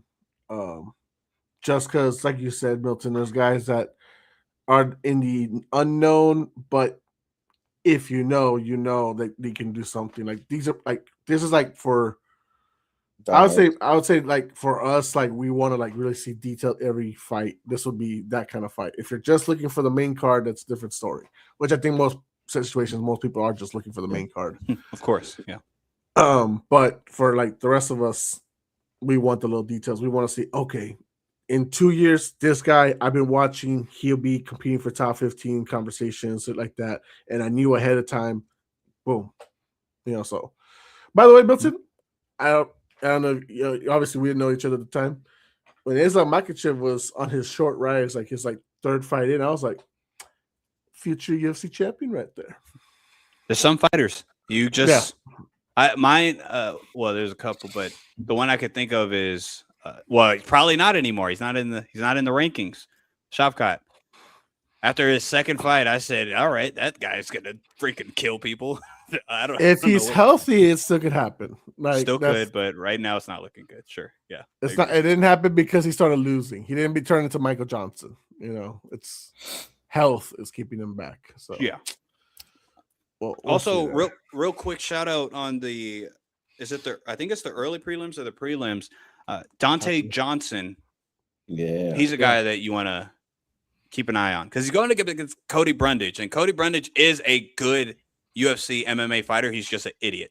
So we'll see. Yeah. We'll see if he's we'll see. He's an idiot, so it could be good or bad, or you're like, oh man, Brundage is getting his pink slip after this. That's for damn sure. I'll tell you right now. But Dante Johnson, I think he's got almost all his fights are first round finishes. I believe so. I think he has only 8 wins, and maybe 6 or 7 of them, are KOs.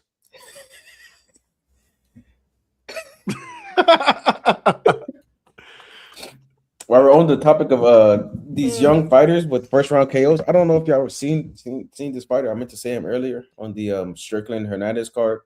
Jacoby Smith. I think he's a welterweight. Oh yeah, shoulders. Huh? Mm-hmm. The shoulders. Yeah, go ahead. 12-0 now. I think he has 10 finishes. He's gonna be one of those ones, like Milton said, in the next couple of years. It's gonna be interesting to see what he's gonna do in the top 15.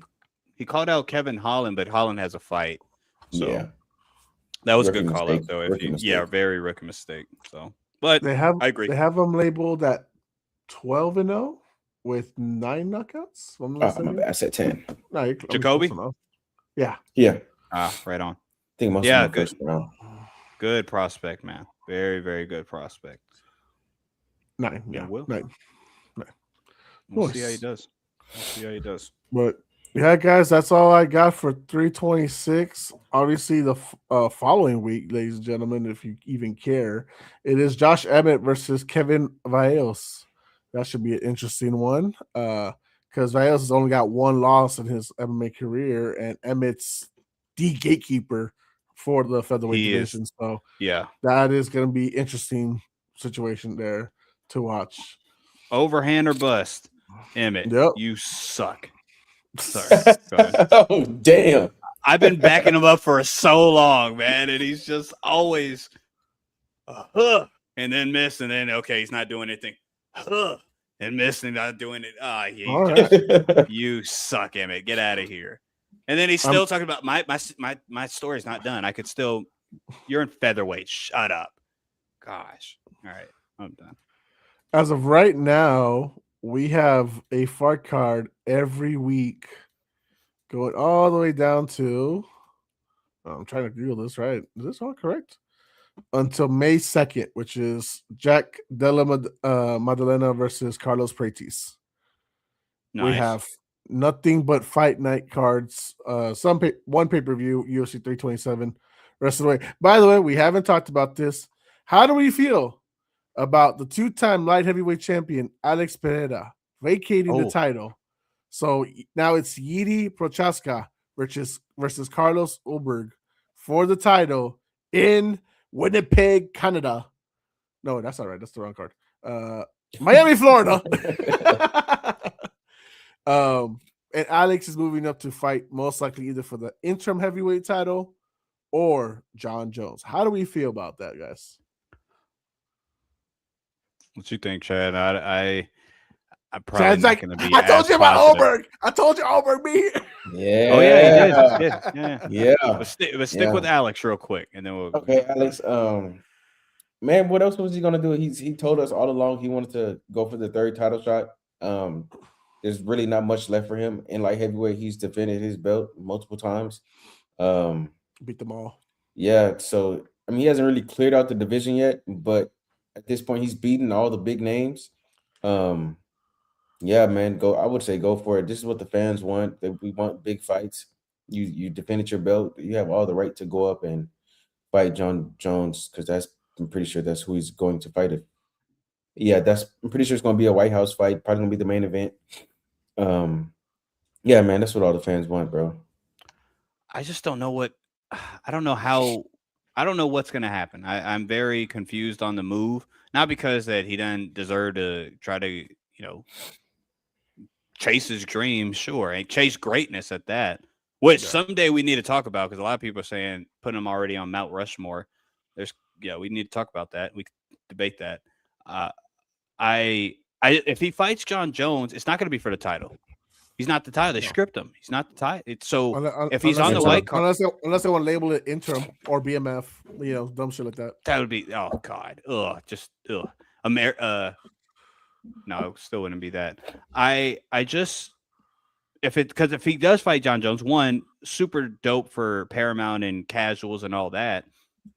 But if you put it on the White House, then you're not going to have any title fights because you're not going to have him. You're not going to have John Jones on the card and not have him the main event.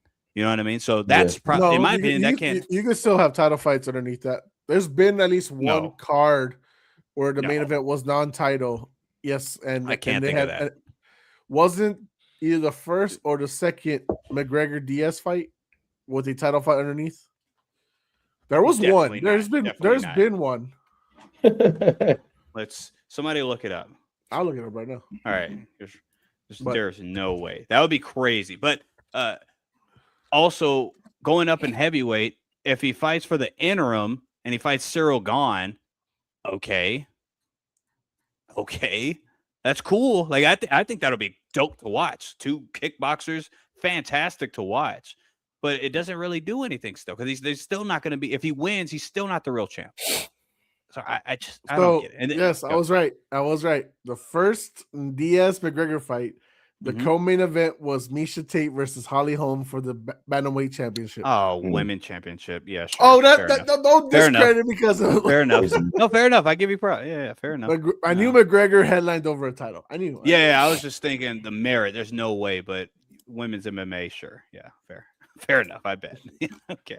That's a good point. Discredit all. Fuck Miesha Tate. Fuck Holly Holm. For sure. I mean, what did both of them do? Come on, guys. Holly knocked out Ronda, made it like knockout of the century. And we just know? He just showed us how Ronda sucked. Now we get Ronda versus Gina Carano. Oh my god.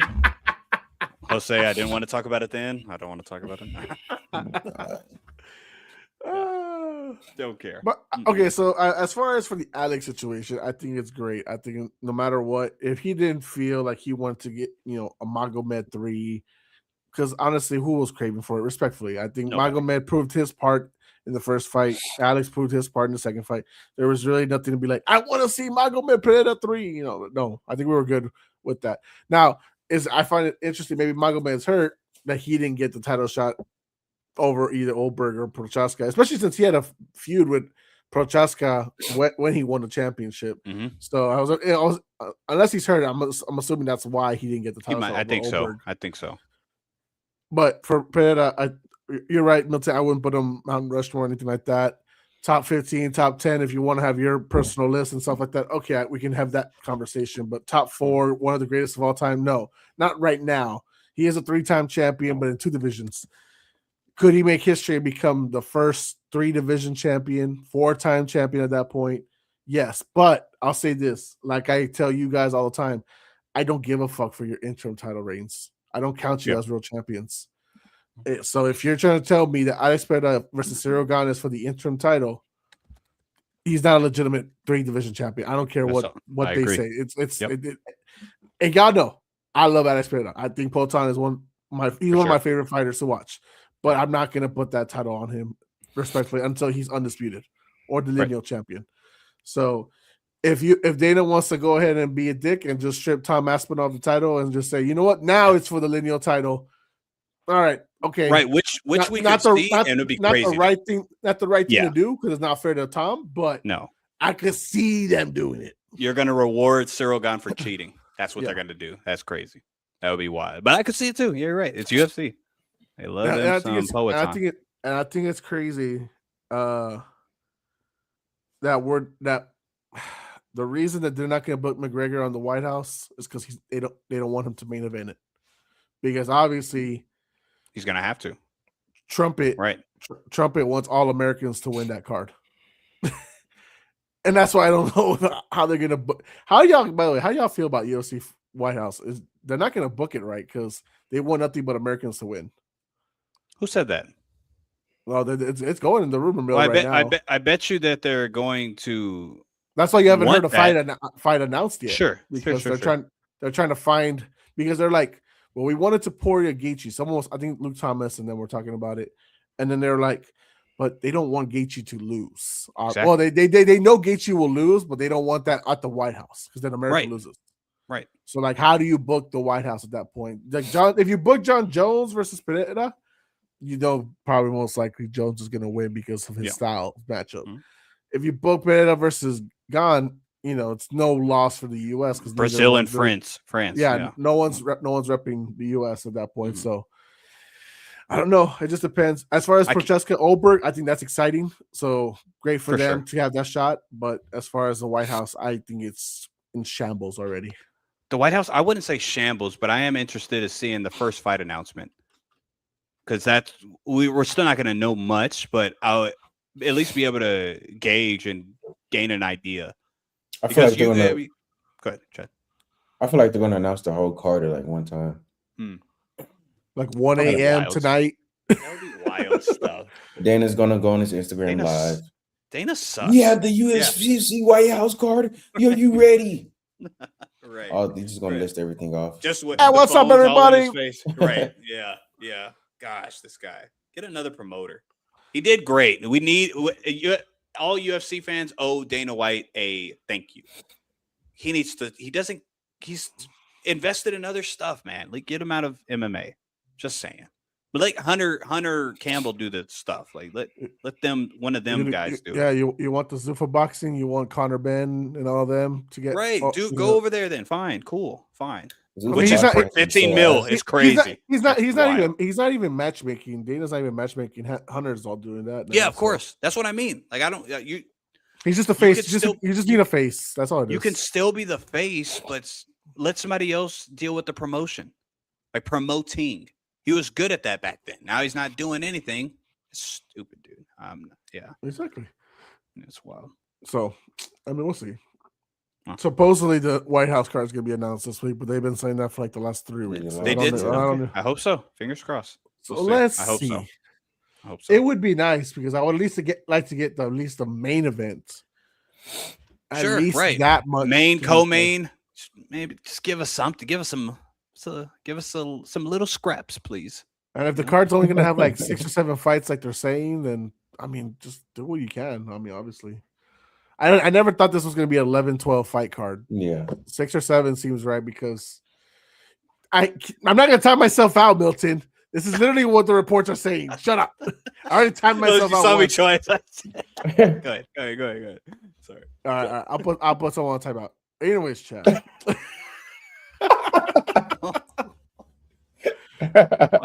Since you kept making the eyes for it, it's your fault. You kept flirting with the damn thing. I kept flirting with it. Yeah. Nonetheless, good for Prochaska and Oberg. I'm glad Josh Van finally has a title defense schedule lined up. That both of them are UFC 327, so we'll see. Alex You better not lose. Van? Yeah, he better not lose to Tyra. He's talking a big game, and I respect it. Young gun, I get it. And he should beat Tyra. Tyra sucks. That's your flyweight champion you're talking about, brother. Respect to me. Oh yeah, he is, right? Okay. Sure. He beats Pantoja. Okay. Cleanly. Let's stop it. Let's stop. All right. It was great.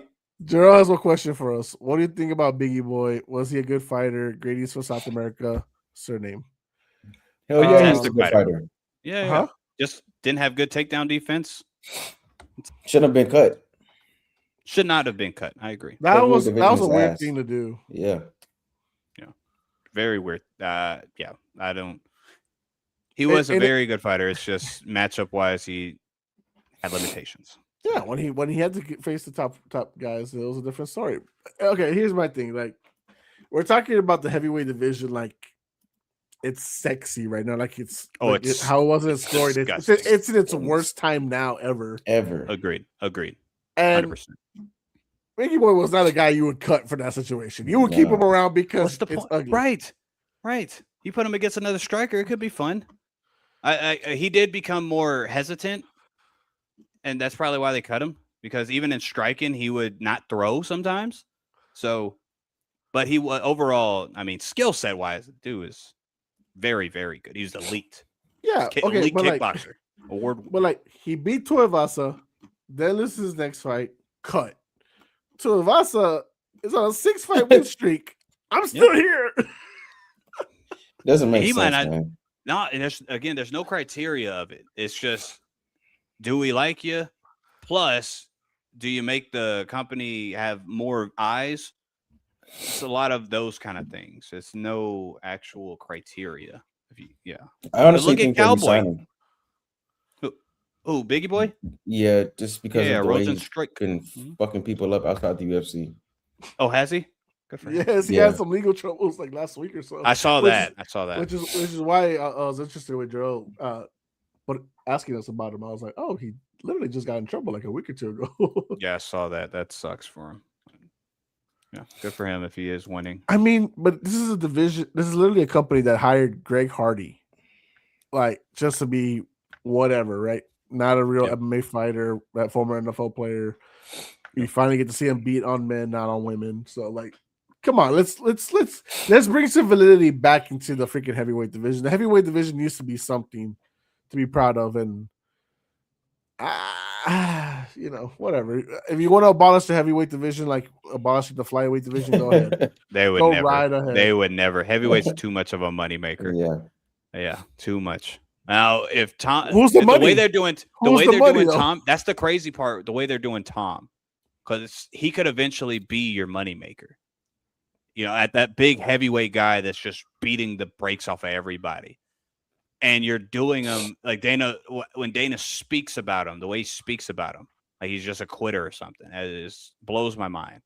Again, he shouldn't be given so many mics, and people shouldn't value his opinion so much now, in my opinion. So, yeah, he brings attention to the promotion, so it is what it is. That's all Dana White is for now. It's just for the attention, which is fine. It's whatever. He's a face. It is what it is. But guys, Jerry Jones. No, sorry. Little Tourette's. Sorry. You like the Jerry Jones? Okay. All right, go ahead. Well, that's your Tourette's. It's better than what happened at the BAFTA Awards. Jesus. Right? Could be worse. By the way, Milton's against Black History. Okay. All right. Let's stop it. I pointed out a fact. You guys disprove it. That's it. It won't be a fact this Saturday if Michael Johnson gets it done. He'll break it. We'll never bring it up again for the group chat. Right. And if he wins, just know you will be getting a text. I didn't call it. said what it is. You know what I mean? We're gonna have to rename March Dober History Month. Dober. Oh, fuck no. Nah, I ain't gonna give it too much credit. All right? I ain't giving to just pointing out of something. I ain't giving Dober credit. But all right, guys. Nonetheless, wherever you're watching, whether it's on the Puro Pinche Sports channel or the People's Debates YouTube channel, go ahead and like, share, subscribe on both channels. We do truly appreciate it. If you're watching off the People's Debates or Milton's Facebook channel, give it a like, share some love right there too, guys. We do truly appreciate it for staying here for whether it's live or on demand for the whole show. I think this is our longest show, since we started doing Bell to Bell together. A lot to cover. Yeah. So a lot to cover, a lot of good talks, but nonetheless, I think we got like 8 weeks straight of fight nights to go on, one UFC pay-per-view after this weekend. So let's see how many more episodes we can do, guys, because now football season's over. We can talk some MMA to really get into it. So let's go, guys. Every week. Every week. Stay safe, guys. This Saturday, this weekend, wherever you're watching the fight card, have a good time. Subscribe to Puro Pinche Sports. Subscribe to the People's Debate. For Chad, for Milton, I almost said, we are bell to bell. Ding, ding.